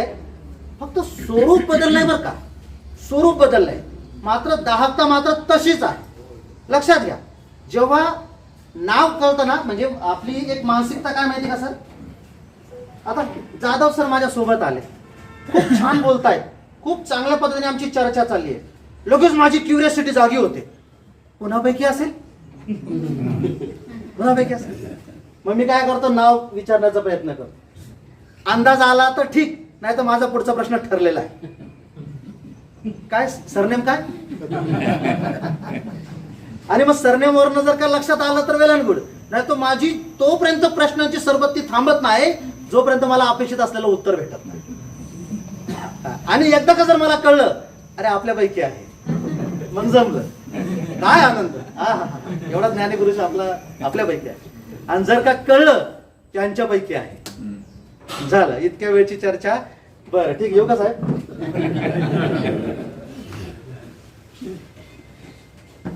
अनुभवलं असेल, निदान ऐकलं तरी असेल, बघितलं तरी असेल. हा, लक्षात घ्या. म्हणजे आपल्या इथं ही जी उतरंड आहे ना ही इतकी भयानक आहे की याच्यावरनं आम्ही थेट विटाळ, शुद्ध, अशुद्ध असे सुद्धा शब्द जोडून टाकलेले आहेत. आणि अगदी कोणाला किती फुटावरनं विटाळ करायचा, किती फुटावरनं त्याला जवळ करायचं, दूर करायचं ते सुद्धा आपल्याकडे ठरलेलं होतं. म्हणजे कोणत्या जाती आहेत की ज्यांना 56 फुटाच्या बाहेर ठेवायचं, 28 फुटाच्या आत ठेवायचं, म्हणजे हे सुद्धा आपलं सगळं ठरलेलं होतं.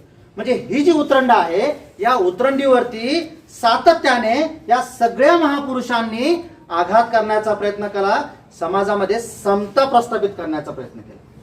समता कुणाला नकोय? अरे एका घरात जर का तुमची 2 मुलं असते, हा ताई बसलेली माझी इथे, तुम्हाला 2 मुलं आहेत समजून घ्या, कॅडबरीचं एकच आणलंय 100 रुपयाची अशी मोठी कॅडबरी आणली, एक छोटा तुकडा केला, एक मोठा तुकडा केला आणि दोन्ही भावांना तुमच्या दोन्ही मुलांना दिला. बस सगळ्यांनी आनंदाने खातो. आईने घेतला नाही मग विषय संपला. होतं का?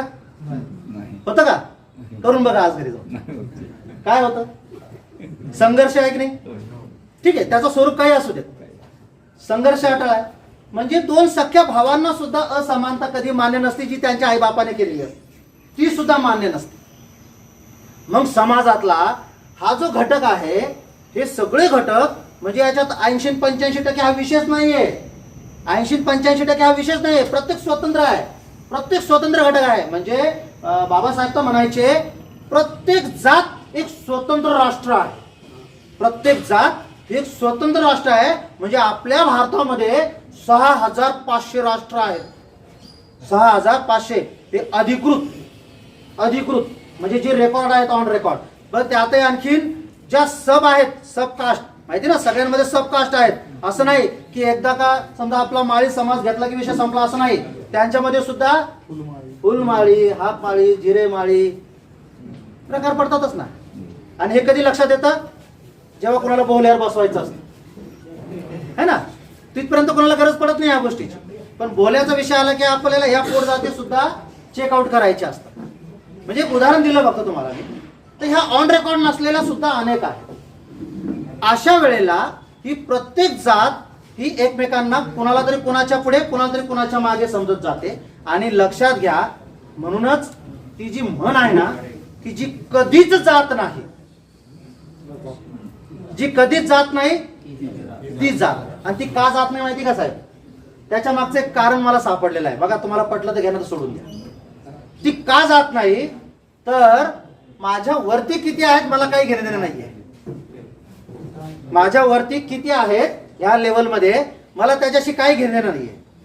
माझ्या खाली 2 जण जरी असले तरी माझी कॉलर टाईट आहे. येतं का लक्षात? माझ्या खाली 2 जण जरी असले तरी माझी कॉलर टाईट आहे. कारण का टाईट आहे? उंच आहे. साधं समजता हो काय? 2 आहेत. त्यामुळे जी कधीच जात नाही, हा जो उच्चत्वाचा जो अभिमान आहे ना, तर तो अभिमान आपल्याला ही जात आपल्या डोक्यातून जाऊ देत नाही. परंतु याच जातीने या देशाचं अतोनात नुकसान केलेलं आहे. आणि म्हणूनच सातत्याने परकीयांचं राज्य किंवा इतरांनी सुद्धा आपल्यावरती राज्य करून आपली सातत्याने पिळवणूक केलेली आहे. सातत्याने. इव्हन दो एखाद्याला संधी देताना ती व्यक्ती कोणत्या जातीची आहे, कोणत्या धर्माची आहे हे सुद्धा मॅटर करतं. भले आता कायद्याच्या अँगलने आज करत नसेल, परंतु सामाजिक लेवलला मात्र आजही मॅटर करतं. अनुभवलाय की नाही मला माहित नाही, मी अनुभवतो. पठाण म्हटलं की बऱ्याच वेळेला संधी खूप मिळते, पण काही ठिकाणी पठाण म्हटलं की त्यांच्या पोटात गोळा उठतो. असंही मी अनुभवलेला. मुद्दा लक्षात घ्या. आता मला पठाणवरच का घेतलं तर तुम्ही तुमच्यावर घ्या, कणावरही घ्या, समजून घ्या मला काय सांगायचं. हा, तरी ओपन आहे, उच्च आहे की नाही? अभिमान ओपन आहे, उच्च आहे. आणि हा जो अभिमान आहे, हा जो प्रकार आहे ना, तो प्रकार आपल्यातला जो जात नावाचा फॅक्टर आहे तो जाऊ देत नाही. पण ही जातच मुळात आपल्या देशाला लागलेला कलंक आहे. मी नाही, खुद्द विश्वरत्न डॉक्टर बाबासाहेब आंबेडकर म्हणतात. आणि जर ते असं म्हणतायत मग याला नो चॅलेंज आहे. चॅलेंज देऊ शकता का? त्याला चॅलेंज नाही. काय सहज आलं मनी बोलून टाकलं असं नाही. प्रकांड ज्ञानी महापुरुष. मी भावनिक अर्थाने बोलत नाही, लक्षात. कुणीही भावनिक अँगलने घेऊ नये. माझी सगळ्यांना विनंती आहे. प्रथमतः आणि अंतिमतः आपण कोण आहोत?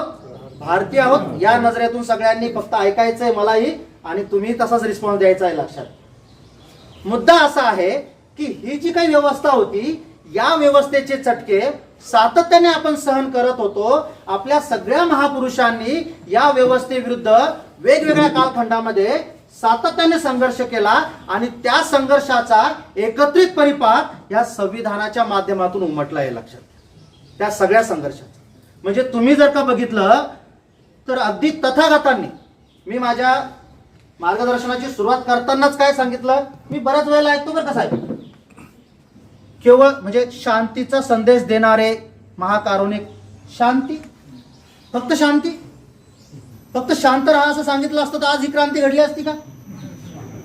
घडली असती का? शांत राहा, फक्त शांती, डोळे मिटलेले. अरे बाबासाहेबांनी सुद्धा डोळे मिटलेला बुद्ध स्वीकारला नाही. आम्ही कसं काय स्वीकारतो मला समजत नाही. त्यांनी सुद्धा जे स्वतः चित्र काढलं तथागतांचं, कसं आहे ते चित्र? बंद डोळ्यांचं आहे का? म्हणजे मला तरी ते डोळे उघडं असलेलं दिसलं. तुमचं म्हणजे माझी जर का ज्ञान त्याच्यातलं कमी असेल तर मला कोणी दुरुस्ती करून द्यावी, माझं काय म्हणणं नाही. हा, कोणते कोणते डोळे त्यांनी ठेवले? म्हणजे डोळे बंद करून खरंच समाजामध्ये क्रांती घडू शकते.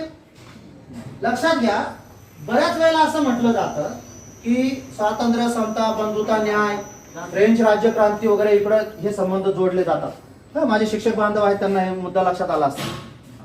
पण लक्षात घ्या, ज्या बेसवर म्हणजे आपण जे म्हणतोय ना सर्वसाधारणपणे 3 वर्षात हे संविधान तयार झालेलं आहे. अरे या संविधानाचा जो पाया आहे, तो पाया स्वातंत्र्य, समता, बंधुता आणि न्याय या 4 पायांवरती हे जे संविधान तयार झालेलं आहे, आज उभं आहे. त्याचा पायाच मुळी 2500 वर्षांपूर्वी महाकारुणिक तथागत भगवान गौतम बुद्धांनी घातला. खूप वाटत असेल पण वाजवू नका प्लीज, बस नको. ह्या टाळ्यांनीच घात केलाय, लक्षात घ्या. या टाळ्या ज्या असतात ना, याच्यामुळे काय करतो माहिती का, वक्ता जो असतो ना बोलणारा, हा मग बरं बोलण्याकडे बोलतो. बरं बोलण्यापेक्षा बरं, मग मानसिकता, सायकोलॉजी ओळखायची, टाळ्या कुठे भेटतील, टाळ्या कुठे भेटतील, आणि मग ते जड शब्द वापरायचे, मस्तपैकी सुभाषित, चारोळ्या, शेरो शायरी. नाही येत, पठाण असलो तरी येत नाही, येत असलो तरी म्हणणार नाही, अजिबात नाही, अपेक्षाच करू नका. लक्षात घ्या. त्यामुळे टाळ्या कुणीच वाजवू नका. त्या टाळ्यांनी घात होतो. समोरचा वक्ता मग खरं बोलण्याऐवजी बरं बोलण्याकडे बोलतो. इथंच नाही, कुठंच वाजू नका. काय वाटू दे, वक्त्याला वाटलं तर वाटू दे, काय वाटायचं. शेवटी अर्धा तास वाजवत बसा, काय म्हणणं नाही माझं. आय होप आता परत सांगायची वेळ येणार नाही. ज्या संविधानाचा पायाच मुळात स्वातंत्र्य, समता, बंधुता आणि न्यायाच्या घटकावर आहे, या 4 पायांवर आहे, त्याची मुहूर्तमेढ, त्याची ओळख ह्या जगाला जर सगळ्यात अगोदर जर कोणी करून दिली असेल तर ती महाकारुणिक तथागत भगवान गौतम बुद्धांनी करून दिलेली आहे. कोणी भावनिक अँगलने ऐकू नये, अजिबात. बुद्ध म्हणून तर कोणी इथं बसूच नाही. मी काय सांगतो ते लक्षात येतं ना माझी भावना. हा, त्या अँगलने कुणीच ऐकू नये, नाहीतर मग त्याला परत एक धार्मिक चौकट लागते आणि मग वास्तव बाजूला राहा. मला वास्तव मांडायचं आहे. पठाण सांगतो हे लक्षात ठेवा, आणखीन त्यात हा परत हेही लक्षात ठेवा. मी असं काय सांगतोय लक्षात घ्या, जगामध्ये अनेक धर्म आहेत, अनेक धर्म आहेत, परंतु धम्म मात्र एकच आहे. धम्म मात्र एकच आहे. धर्म आणि धम्म हे 2 शब्द जरी प्रथम दर्शनी तुम्हाला सारखे वाटत असले, बहुतांश लोक मी बौद्ध धर्माचा आहे बरं का असं सांगतात. बौद्ध धर्माचा असं सांगतात. आता त्यांनी ते सांगण्या अगोदर हे धर्म आणि धम्म याच्यातला फरक लक्षात घ्यावा आणि मग खुशाल सांगावं धर्माचा आहे की धम्माचा आहे. माझं काही म्हणणं नाहीये. ह्या 2 शब्दांमधलं जर अंतर तुमच्या लक्षात आलं ना, तर इथून सुरुवात होती खऱ्या अर्थाने सत्यशोधक समाजाच्या बीरोवनाची. लक्षात, मी का बोलतोय ते पण लक्षात घ्या. म्हणजे हा सत्यशोधकी समाजाचा कार्यक्रम आहे म्हणून मी तिथून सुरुवात करतोय. लक्षात, धम्म आणि धर्म या 2 मध्ये जरी तुम्हाला प्रथम दर्शनी साम्य दिसत असलं तरी खूप मोठा मूलभूत फरक आहे. जास्त डीप मध्ये जाणार नाही, मी एका ओळीतच सांगेन. ईश्वर आणि आत्मा यांना मानणारा, याच्या बेसवर उभा असणारा तो धर्म. ईश्वर आणि आत्मा, आणि मग त्या आत्म्याच्या मुक्तीसाठी, मेल्यानंतर त्याच्या ते काय परलोकात लोकातल्या जीवनासाठी वगैरे वगैरे वगैरे वगैरे, मग परमात्म्याला खुश करणं, आणि त्याच्यासाठी मग मध्ये आपले एजंट्स, तुम्ही त्याला काय म्हणतात मला माहित नाही, व्हॉट एव्हर. मग हा सगळा प्रकार, हा काय आला, हा धर्म. तुम्ही कोणत्याही धर्माचा बरं का, म्हणजे पर्टिक्युलर माझा कुठल्याही एका धर्माकडे रोख नाही, लक्षात घ्या. सगळीकडे देवाला खुश करण्यासाठी देवाला कोणीतरी मध्यस्थी लावतो. हा, पण हेच आम्हाला कळत नाही की आम्ही डायरेक्ट कनेक्ट होऊ शकतो. जे महात्मा फुलेंनी पहिल्यांदा सांगितलं की निर्मिक कोणीच मध्यस्थाची गरज नाही, थेट तुम्ही आणि निर्मिक. हा, ऐकलं असेल सगळं. हा. मुद्दा असा आहे की हा झाला धर्म, आणि या दोन गोष्टींना सपशेल नाकारतो तो आहे धम्म. सपशेल नाकार. मला कोणी सांगावं की तथागतांनी असं सांगितलं असेल की मी स्वतः अमुक अमुक यांचा अवतार आहे आणि मी तुम्हाला इथं मुक्ती देण्यासाठी आलेलो आहे. त्यांनी काय सांगितलं होतं? मी मोक्षदाता नाही, मी मुक्तीदाता नाही. मी कोण आहे? मी मार्गदाता आहे. हा मार्ग, सत्याचा मार्ग जो काही असेल तो मार्ग बोट धरून पण घेऊन जाणार नाही, हा मार्ग आहे. मुद्दा फक्त लक्षात घ्या. अतः भव हा जो शब्द येतो ना, त्याचं मराठी साधं भाषांतर जर करायचं म्हटलं तर तूच आहे तुझ्या जीवनाचा शिल्पकार, कोणी नाही, कोणीच येणार नाही. आणि जेव्हा ह्या वास्तवात, या सत्यात, कांबळे साहेब, या सत्यात जेव्हा माणूस जगायला लागतो ना, तेव्हा खऱ्या अर्थाने सत्य शोधनाची सुरुवात होते. त्या अर्थाने, खऱ्या अर्थाने सत्य शोधनाची सुरुवात होते. आणि जिथे असा समाज निर्माण होतो तो समाज असतो सत्यशोधक समाज.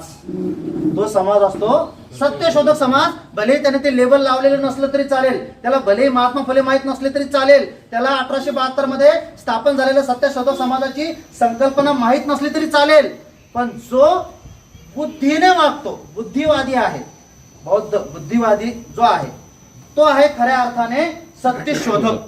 आणि अशा लोकांचा जो एकत्रित समाज आहे तो आहे सत्यशोधक समाज. आणि याची निर्मिती जर सगळ्यात अगोदर कोणी केली, याचं बीज रोपण जर का सगळ्यात अगोदर कोणी केलं तर ते केलं महाकारुणिक तथागत भगवान गौतम बुद्धांनी. एवढं सोपं नव्हतं. जी व्यवस्था होती त्या व्यवस्थेला चॅलेंज करणं आणि त्याच्यातून ती व्यवस्था निर्माण करणं एवढं सोपं नव्हतं. परंतु तरीही आपल्या आज जीवन प्रवासातून त्यांनी ते सगळं साध्य केलं. माझ्या माहितीप्रमाणे, लक्षात घ्या, माझ्या माहितीप्रमाणे, समजा काही आकडे चुकत असतील तर तुम्ही माझी दुरुस्ती करून द्या, म्हणजे पुढच्या ठिकाणी मला आणखी तुम्ही सुचवलेले आकडे सांगता येतील. माझ्या माहितीप्रमाणे आता मी तुम्हाला एक साधा प्रश्न विचारतो आहे, त्या प्रश्नाचं उत्तर, कारण बराच वेळ झाला फक्त ऐकतात, थोडं बोललं पण पाहिजे नाही का, नाही तर मग झोपा यायला लागतात आणि डुलक्या. आतापर्यंत तेच केलंय.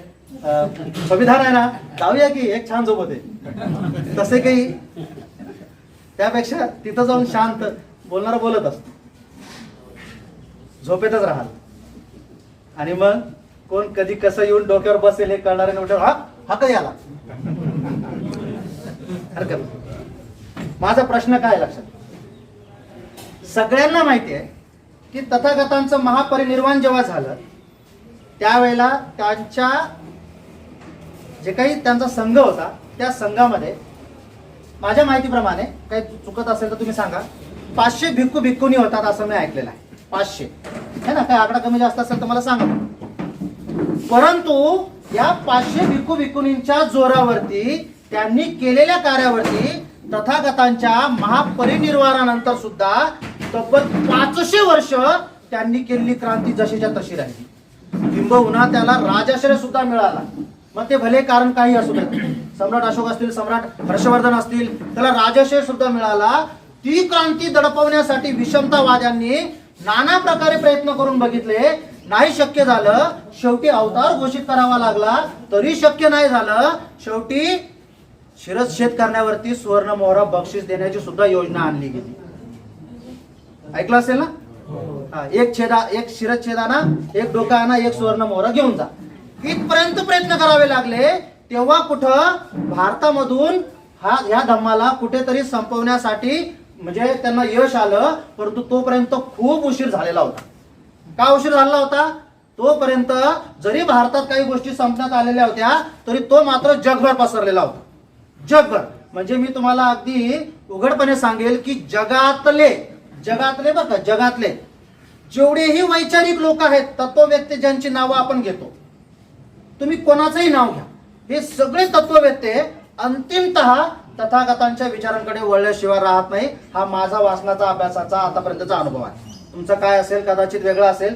मी तुमच्याशी सहमत आहे की बाबा ठीक आहे, नाही तुम्ही म्हणताय ते चुकीचं आहे, मी तुमच्याशी सहमत आहे. परंतु माझं वैयक्तिक तरी असा अनुभव आहे की सगळे तत्ववेत्ते जगातले ते अंतिमतः तथागतांच्या विचारांकडे वळलेले मला आतापर्यंत तरी आढळून आलेले आहेत. म्हणजे एवढा सत्यधर्मी वास्तविक विचार मांडण्याची पद्धत जी काय सुरू झाली होती 2500 वर्षांपूर्वी, तिनेच खऱ्या अर्थाने या सत्यशोधक समाजाचा बेस घालून दिला आणि त्याच बेसवर आज आपल्या ह्या देशाचं संविधान, हे संविधान निर्माण झालेलं आहे.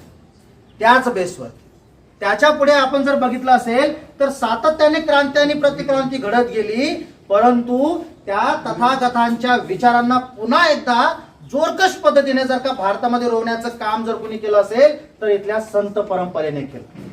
संत परंपरेने खूप वेळा आपण असं म्हणतो ते भक्ती मार्ग. भक्ती मार्ग कसला भक्ती मार्ग? भक्ती मार्गाचा अर्थ लक्षात येतोय सगळ्यांच्या? तो भक्ती मार्ग होता की आणखीन तुम्हाला ते शब्द माहिती आहेत, तो मार्ग होता ते तुम्ही ठरवा. परंतु या संतांच्या कामगिरीमधून इथे समाजामध्ये जी काही विषमता होती त्या विषमतेला कमी करण्याचं काम झालं. आणि या संत महात्म्यांनी, अगदी संत तुकाराम असतील, संत एकनाथ असतील, किंवा तुम्ही आता नावं घ्या, हरकत नाही, सगळे संत पदापर्यंत जे काही पोहोचले ते काय सहज पोहोचले असं नाहीये. काही संत वगळून बरं का, ज्यांना आपण संत म्हणावं का हा प्रश्न पण पडतो, ते आता तुम्ही ठरवा. माझं काही म्हणणं नाही बरं, हे सगळं स्वातंत्र्य तुम्हाला आहे, कारण ते संविधान दिलंय. मी कोण सांगणार तुम्हाला? बरोबर आहे की नाही? मी संविधान मानणारा माणूस आहे, मग त्यामुळे मग तुमच्या अंतरात्म्याला मी नाही थांबू शकत. तुम्ही कुणाला म्हणायचं कुणाला नाही म्हणायचं तुम्ही ठरवा. या संतांनी जी जमीन तयार केली, वैचारिक जी भूमी तयार केली, त्याच भूमीवरती खऱ्या अर्थाने राजा शिवछत्रपती, ज्यांना आपण महाराष्ट्राचे आराध्य दैवत म्हणतो, त्यांनी स्वराज्याची स्थापना केली. म्हणजे डायरेक्ट स्वराज्य स्थापन झालं का असं होत नाही, लक्षात घ्या. त्याच्यासाठी जी जमीन आवश्यक होती ती जमीन खऱ्या अर्थाने इथल्या संत महात्म्यांनी निर्माण केली. महाराज जिजाऊंनी त्यांच्यामध्ये हेच समतेचं बीज रुजवलं आणि मग या सगळ्या 18 पगड जातींना एकत्र करून त्या सगळ्यांना एक ओळख देऊन छत्रपती शिवाजी महाराजांनी स्वराज्य स्थापन केलं. लक्षात घ्या, विषमतेचं नक्की काय फळ मिळतं हे अनुभवलेलं होतं. त्यांना माहिती होतं की आमच्या इथं साळी, कोळी, माळी, तेली, गवळी अनेक नाव आहेत, 6500 नाव आहेत. याच्यात हे विभागलेलं आहे आणि ते अशा पद्धतीने कोणी कोणाला करत नाही. आणि याचं प्रत्यक्षदर्शी मला खऱ्या अर्थाने, म्हणजे मी जेव्हा 20 वर्षापूर्वी कोकणात आलो ना तेव्हा लक्षात आलं. म्हणजे मी कधी न बघितलेला प्रकार इथं बघितला बरं का. म्हणजे माफ करा, मी तुमची पहिल्यांदाच दिलगिरी व्यक्त करतो, म्हणजे कोणाच्या भावना दुखवण्याचा प्रकार येणार नाही, अगोदरच माफी मागून मोकळा होतो. मी पहिल्यांदा इथं आल्यानंतर बघितलं, बौद्धवाडी ती तिकडे आहे, कुणबीवाडी इकडं आहे, अमुक गवळवाडी इथं आहे. हा काय प्रकार आहे? म्हणजे तुमच्यासाठी तो विषय नवीन नाहीये, पण माझ्यासाठी तो अशासाठी नवीन होता कारण आम्ही असल्या कधी प्रकारामध्ये राहिलोच नाही. तुम्ही जर का घाटावरून बघितलं तर तिथं अमुक आळी, धमुक आळी, अमुक हे समाज, तो समाज, असा प्रकार आम्ही कधी बघितलेला नाही. माझी स्वतःची भाषा तुम्हाला हे सांगेल की मी कोणत्या एरियात राहत असेल. पठाण, पुन्हा एकदा आठवण करून देतो, माझी भाषा. कोणी तुम्ही मला ओळखून दाखवावं, ताबडतोब 1000 रुपये. मुद्दा लक्षात येतोय? माझ्या शेजारी सगळ्या समाजाची लोक राहतात आणि या मी व्यवस्थेबद्दल जे ऐकलं होतं त्याचं प्रथम दर्शन मला इथं आल्यानंतर घडलं की होय, प्रत्येक समाज आपला वेगळा वेगळा राहतो, प्रत्येक समाजाचा आपला वेगळं गाव आहे. अरे कुणी मला रूम द्यायला तयार नव्हतं, कुणी मला घर द्यायला तयार नव्हतं. हे मी आपबीती सांगतोय बरं का, मी दुसऱ्याचं कोणाचंच काय सांगत नाही. तुमचं मला माहित नाही काय, तुम्हाला दिलं असेल कदाचित, तुमचं नाव आवडलं असेल. माझं नाव कदाचित असं वाटलं असेल अफगाणिस्तानातून डायरेक्ट बॉम्ब घेऊन दिशा झालो, म्हणजे घरात घुसताच लगेच स्फोट होतो की काय. नाही 20 वर्षापूर्वीच सांगतोय, आता तर वा. पण तरी मी गोरेगाव मध्ये ब्राह्मणवाडीत राहतो बरं का, मी शपथ. आणि माझा पहिला नागरिक सत्कार त्यांनीच केला, हे तुम्हाला मी आवर्जून सांगतो. आजही राहतो,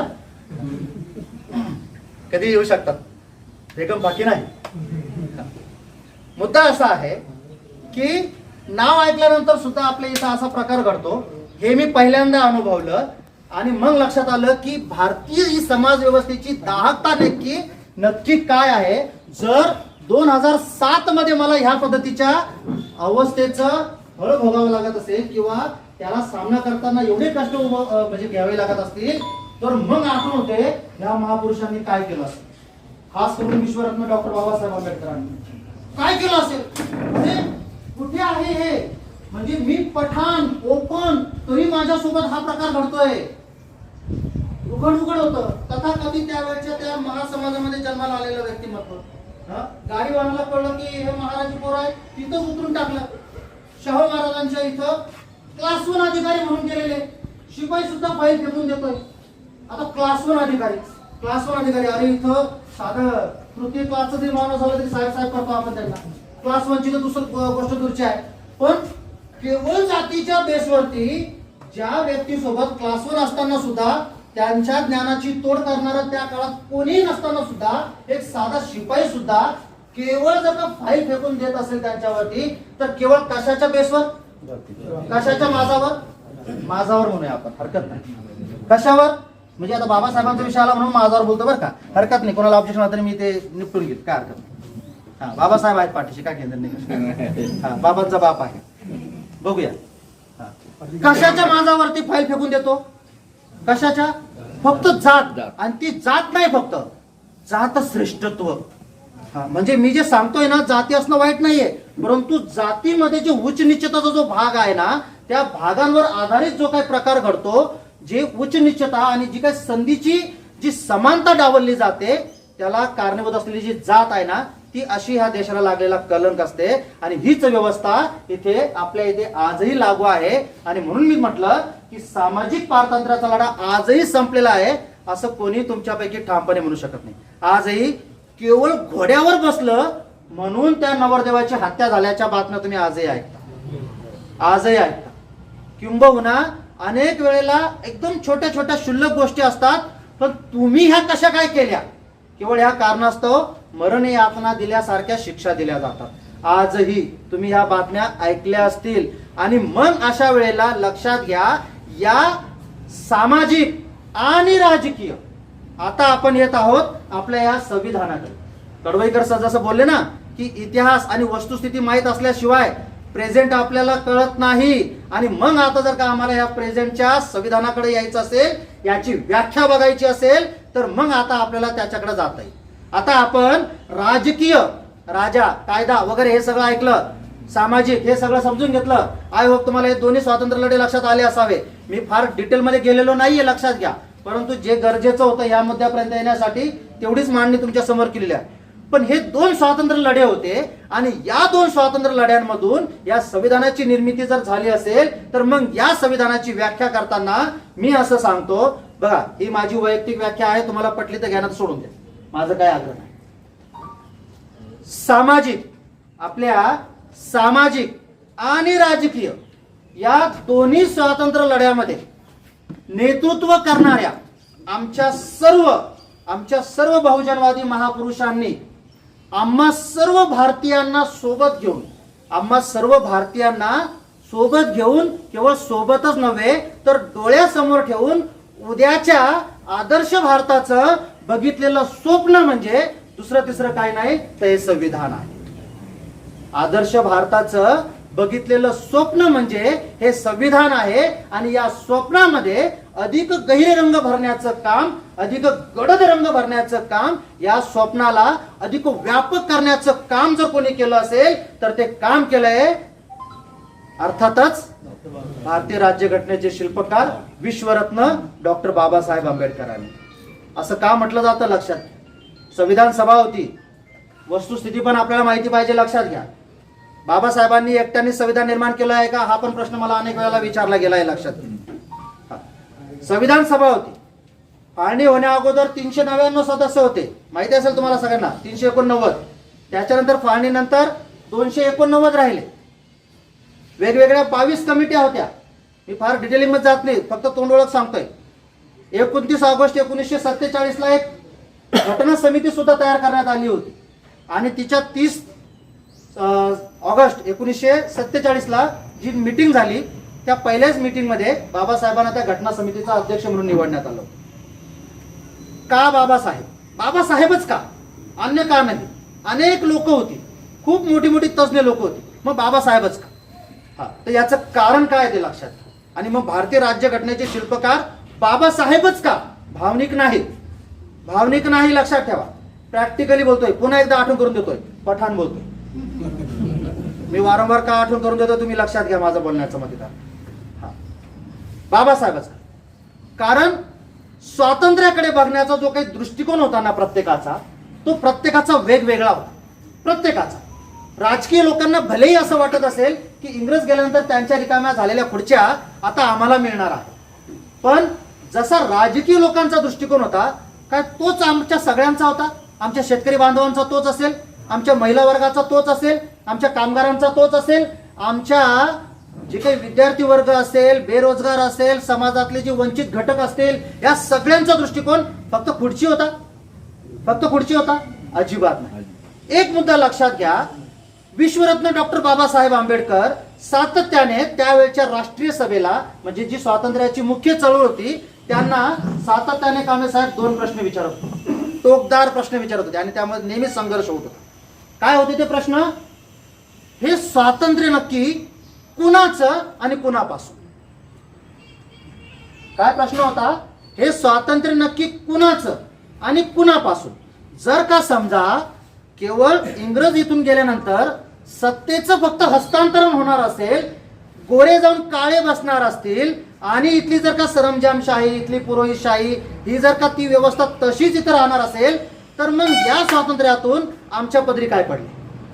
आम्हाला काय मिळणार?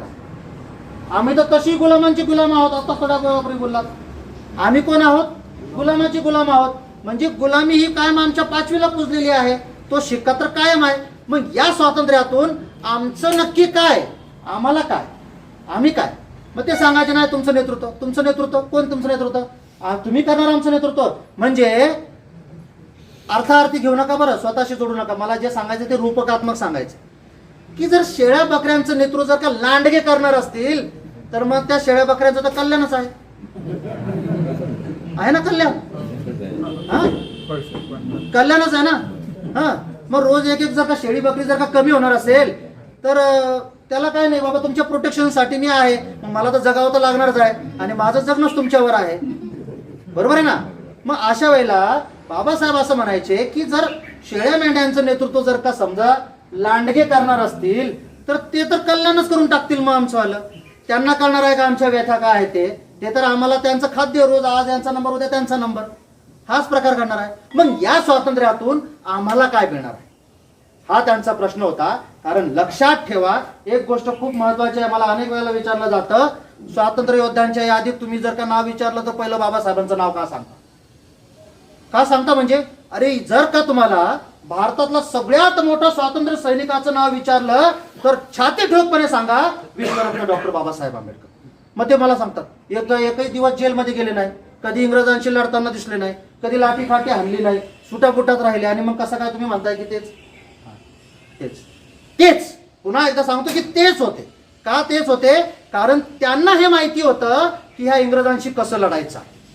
त्यांना माहिती होतं की इंग्रजांशी कसा लढा द्यायचा आहे, त्यांच्याकडनं कशा पद्धतीने आपल्या मागण्या मान्य करून घ्यायच्या आहेत, हे त्यांना माहिती होतं. कारण त्यांनी हे ओळखलं होतं की इंग्रज भलेही तो सत्ताधीश म्हणून आलेले असले, जरी इथं राज्य कारभार करायला आलेले असले, तरी ते इथले जरी सत्ताधीश असले तरी ते लोकशाहीवादी होते. म्हणजे आपल्या भारतामध्ये राज्य कारभार करत असताना इंग्रजांनी भलेही जुलमी पद्धतीने राज्य कारभार केला असेल, परंतु अगोदर त्या अर्थाचा ते एक कायदा आपल्या पार्लमेंटमध्ये पास करायचे. त्या अर्थाचा कायदा ते पास करायचे, आणि मग त्याची अंमलबजावणी इथं व्हायची. भलेही ती अंमलबजावणी क्रूर पद्धतीने होत असेल, परंतु व्हायची कायद्याने व्हायची. आणि मग अशा कायद्याच्या राज्यामध्ये जर का कायद्याला मानणारा, जर का कायद्याच्या व्यवस्थेला जर लढायचं असेल, तर कायद्याच्या राज्यात कायद्यानेच लढावं लागतं. Law is a weapon. काय म्हटलं जातं? Law is a weapon. कायद्याच्या राज्यात कायद्यानेच लढावं लागतं, कायदा हातात घेऊनच लढावं लागतं. याची शिकवण खऱ्या अर्थाने जर कोणी भारतीयांना दिली तर ती विश्वरत्न डॉक्टर बाबासाहेब आंबेडकरांनी दिली. आणि म्हणून त्यांनी वेळोवेळी सरकारला सूचना केल्या, अर्ज दिले, विनंत्या केल्या, आणि त्या माध्यमातून त्यांना अपेक्षित असलेल्या ज्या काही निर्णयाच्या बाबी होत्या त्या मंजूर करून घेतल्या. म्हणजे इव्हन दो तुम्हाला माहिती असेल, सायमन गो बॅक असे आपण नारे खूप ऐकले. आणि काय कारण दिलं गेलं? इतकं शटर फटर की ते कसं काय पटलं काय माहिती लोकांना. काय तर म्हणे त्याच्यात एकही भारतीय नव्हता, म्हणून जागोजागी त्याचे ते सायमन गो बॅक नारे लावले आणि घालवलं. अर्ध सत्य. खरंच इतिहास चांगल्या पद्धतीने जाणून घ्यायची गरज आहे, तरच तुम्ही पुढचा इतिहास घडवू शकणार आहात. केवळ हे एकच कारण होतं का? नाही. सगळ्यात महत्वाचं कारण असं होतं, तुम्ही जर बघितलं असेल तर सगळ्यांनी जरी विरोध केला असला तरी बाबासाहेबांनी मात्र सायमनचं वेलकम केलं होतं, स्वागत केलं. काय केलं होतं तर कम्युनल अवॉर्ड सगळ्यात अगोदर जर कुणी स्वीकारला होता तर त्या सायमनने स्वीकारला होता. आणि त्या अर्थाने सगळ्यांना जातीय निवाडा हा जो प्रकार होता त्या अर्थाने न्याय मिळणार होता. आणि तसं जर घडलं तर हे आपल्या ताटातलं तिकडं जाणार आहे, म्हणजे ज्यांच्या ताटातलं आपण हिसकावून आपलं ताट मोठं करून घेतलंय मस्तपैकी, येतं ना लक्षात? हा, तर ते आता हिरावलं जाऊन कदाचित खपल पडतं की काय आम्हाला, ही भीती पडली. आणि त्या भीतीतून तो कम्युनल अवॉर्ड लागू होऊ नये म्हणून सायमन गो बॅक झाला, लक्षात घ्या. आणि मग तरीही बाबासाहेब डगमगले नाही. ज्या गोलमेज परिषदा झाल्या तिथं त्यांनी लावून धरलं. पुढचा सगळा इतिहास मी सांगत बसत नाही, तुम्हाला माहिती आहे. परंतु जेव्हा भारतामध्ये खऱ्या अर्थाने स्वशासनाचा पाया रोवण्यात आला, ज्या कायद्याने रोवण्यात आला असं म्हटलं जातं, तो कायदा म्हणजे भारत सरकार कायदा 1935 जेव्हा लागू झाला, त्या कायद्यावरती विश्वरत्न डॉक्टर बाबासाहेब आंबेडकरांचा प्रचंड प्रभाव पडला. प्रचंड प्रभाव आला म्हणजे इंग्रजांना सुद्धा त्यांचा सल्ला घेऊन तो 1935चा कायदा बनवावा लागला. आणि त्या 1935च्या कायद्याने खऱ्या अर्थाने भारतामध्ये स्वशासनाचा पाया घातला. 11 प्रांत होते इंग्रजांचे, लक्षात घ्या. आणि मग ते सगळे जेवढेही प्रांत असतील तिथले सगळे प्रधानमंत्री, म्हणजे त्यावेळेला मुख्यमंत्री नव्हतं म्हटलं जात, प्रधानमंत्री म्हटलं जायचं, तो सगळे प्रधानमंत्री आता सोके असतील वगैरे सगळे. आणि त्या प्रधानमंत्र्याला कंट्रोल करणारी एक यंत्रणा इंग्रजांची असावी म्हणून गव्हर्नर, म्हणून राज्यपाल नियुक्त केले जायचे. लक्षात घ्या. ते कोण नियुक्त करायचं तर इंग्रज नियुक्त करायचे, म्हणजे कंट्रोलिंग ठेवण्यासाठी. तुम्ही करा काय करायचं ते, बाकी मंजुरी द्यायची नाही द्यायची ते आम्ही ठरवू. आजही राज्यपालाची स्वाक्षरी झाल्याशिवाय कायद्यात रूपांतर होत नाही, माहिती ना सगळ्यांना? हा, आजही होत नाही. म्हणजे ती प्रथा लक्षात घ्या. पण ती इंग्रजांनी त्यांच्या सोयीसाठी केली होती की जी तुम्ही भले आता सगळे प्रधानमंत्री तुमचेच आहेत, मंत्री तुमचेच आहेत, पण तुम्ही जे काही निर्णय घ्या तो आमच्या दृष्टीने योग्य आहे की नाही, आमच्या हिताला बाधा आणणारा तर नाहीये ना. मग या सगळ्या गोष्टींची शहनिशा घेऊन त्याला आता मंजुरी द्यायची की नाही द्यायची ते अंतिमतः इंग्रजांच्या कंट्रोलमध्ये असावं म्हणून त्यांचा तो गव्हर्नर असायचा, म्हणून तो गव्हर्नर. पण तरीही त्या 1935च्या कायद्यावर सगळ्यात मोठा प्रभाव बाबासाहेबांच्या विचारांचा पडला. आरक्षणाची जी कन्सेप्ट होती ती पहिल्यांदा तिथं आली. पुणे करार वगैरे हे सगळं तुम्हाला माहिती आहे, मी फार डिटेलिंग मध्ये जात नाही त्या सगळ्या गोष्टींच्या, लक्षात घ्या. मला जो मुद्दा सांगायचा आहे तो पुढे आहे. मग अशा वेळेला खऱ्या अर्थाने या भारतामधल्या सगळ्या समाज घटकांच्या ज्या काही व्यथा होत्या, स्वातंत्र्याकडे बघण्याचा जो काही दृष्टिकोन होता, तो दृष्टिकोन खऱ्या अर्थाने चांगल्या पद्धतीने जर का कुणाला माहिती असेल तर तो माहिती होता विश्वरत्न डॉक्टर बाबासाहेब आंबेडकरांना. का माहिती होतं तर लक्षात घ्या, जन्मच मुळात गाव कुसाबाहेर राहणाऱ्या तथाकथित शूद्र समाजामध्ये झाला होता. तथाकथित, हा, तिथून जन्मापासून ज्या हाल अपेष्टा बघितल्या होत्या तर त्यांचा जीवन प्रवास थेट अमेरिकेपर्यंत जाऊन पोहोचला. म्हणजे मला काय सांगायचं ते लक्षात येत आहे. अगदी गाव कुसाबाहेरून ज्या जीवन प्रवासाची सुरुवात झाली ती टप्प्याटप्प्याने थेट अमेरिकेसारख्या प्रगत राष्ट्रापर्यंत जाऊन टेपली, लंडन पर्यंत गेली. म्हणजे एकमेव असं व्यक्तिमत्व की ज्याला समाजातल्या अगदी म्हणजे बॉटम पासून ते टॉप पर्यंत सगळ्या समाज घटकांच्या समस्या चांगल्या प्रकारे माहिती होत्या, त्याच्यावरची उकल चांगल्या प्रकारे माहिती होती, काय उपाययोजना कराव्या त्याच्याबद्दलची पुरेपूर जाणीव होती. आणि अशीच एखादी व्यक्ती खऱ्या अर्थाने भारतीय स्वातंत्र्य या शब्दाला न्याय देऊ शकत होती. भारतीय स्वातंत्र्य म्हणजे काय, तो फ्लॅग युनियन ज्या खाली आला आणि तिरंगावरती गेला एवढ्या पुरता मर्यादित विषय नव्हता, किंवा गोरे गेले ना आता काळे बसले तेवढ्या पुरता विषय मर्यादित नव्हता. तर स्वातंत्र्य हे खऱ्या अर्थाने अशा पद्धतीने अपेक्षित होतं की ज्यासाठी या सगळ्या महापुरुषांनी अगदी चार्वाक तथागतांपासून ते गाडगे बाबांपर्यंत वाया बाबासाहेब या सगळ्यांनी जो संघर्ष इथे ज्या ज्या समाजातल्या ज्या काही कुगोष्टी आहेत, चुकीच्या गोष्टी आहेत, या संपवण्यासाठी जो लढा केलेला होता त्या लढ्याला कुठेतरी आता पूर्णविराम हवा होता. आणि त्या पद्धतीचं स्वातंत्र्य जर का इथं दिलं तरच खऱ्या अर्थाने आपण भारतीय स्वातंत्र्य याचा अनुभव आनंद घेऊ शकणार होतो. आणि तो अनुभव देण्यासाठी जी कोणती व्यक्ती न्याय देऊ शकत होती त्या काळातली ती एकमेव व्यक्ती होती, ती व्यक्ती म्हणजे विश्वरत्न डॉक्टर बाबासाहेब आंबेडकर. आणि म्हणून म्हणून संविधानाच्या घटना समितीचे अध्यक्ष कोण? तर फक्त बाबासाहेब, फक्त बाबासाहेब. आणि मग ज्या ज्या सामाजिक गोष्टींचं मी जे भाषणाची सुरुवात करताना तुम्हाला म्हटलं की तथागतांपासून गाडगे बाबांपर्यंत या सगळ्या महापुरुषांनी ज्या ज्या गोष्टींसाठी संघर्ष केला त्या सगळ्या संघर्षांना आता समूळ नष्ट करण्यासाठी काय उपाययोजना कराव्या याच्या दृष्टीने ज्या काही तरतुदी करायची वेळ आली तर ती वेळ बाबासाहेबांनी त्या सगळ्या संधीचं सोनं केलं आणि आम्हाला जागतिक दर्जाला सुद्धा आदर्श ठरेल असं एक महान संविधान बहाल केलं, महान संविधान बहाल केलं. म्हणजे आता या कार्यक्रमाची सुरुवात करताना तुम्ही जे काही आम्ही भारताचे लोक, भारताचे एक सार्वभौम समाजवादी धर्मनिरपेक्ष जे काही बोललात ना, मी त्याच्याही पुढे जाऊन म्हणतो की या आम्ही भारताचे लोक, भारताचे हा जो शब्द आहे ना, भारताचे हा शब्द काढा आणि तिथं जगाचे शब्द टाका. तरीही आम्ही जगाचे लोक म्हणून जर का ह्या सगळ्या जगाला जरी हे संविधान लागू केलं तरी विवेकाधीन असणारी व्यक्ती, सत्यवचनावर चालणारी व्यक्ती, सत्यशोधक असलेली व्यक्ती या संविधानाला नाकारू शकणार नाही. एवढं महान तत्वज्ञान स्वरूपातलं संविधान विश्वरत्न डॉक्टर बाबासाहेबांच्या माध्यमातून आम्हा सर्व भारतीयांना मिळालेलं आहे.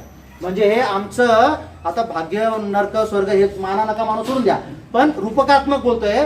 हे मी माझं भाग्य समजतो एक भारतीय म्हणून की या स्वरूपातली एखादी व्यक्ती आपल्या इथं जन्माला आली आणि तिने माझ्या जीवनाचा उद्धार केला, तिच्यामुळे माझ्या जीवनाचा उद्धार झाला. मी परम भाग्यशाली आहे की ह्या देशात जन्माला आलो जिथे ही व्यक्ती जन्माला आली. रूपकात्मक घ्या, याला फार असं धार्मिक अँगलने चौकटीत घेऊ नका. मला जी भावना व्यक्त करायची ती समजून घ्या, हे लक्षात. म्हणजे या संविधानाच्या माध्यमातून खऱ्या अर्थाने स्वातंत्र्य या शब्दाचा जो काही अर्थ होता तो अर्थ फलित करण्याचं काम विश्वरत्न डॉक्टर बाबासाहेब आंबेडकरांनी केलं. त्यांनी काय केलं तर या संविधानाच्या माध्यमातून आपल्या भारतामध्ये एक नव्हे, दोन नव्हे तर तब्बल 3-3 स्तरावरती क्रांती घडवली. क्रांती, क्रांती. आता क्रांती म्हणजे काय, कशाला म्हणूया आपण?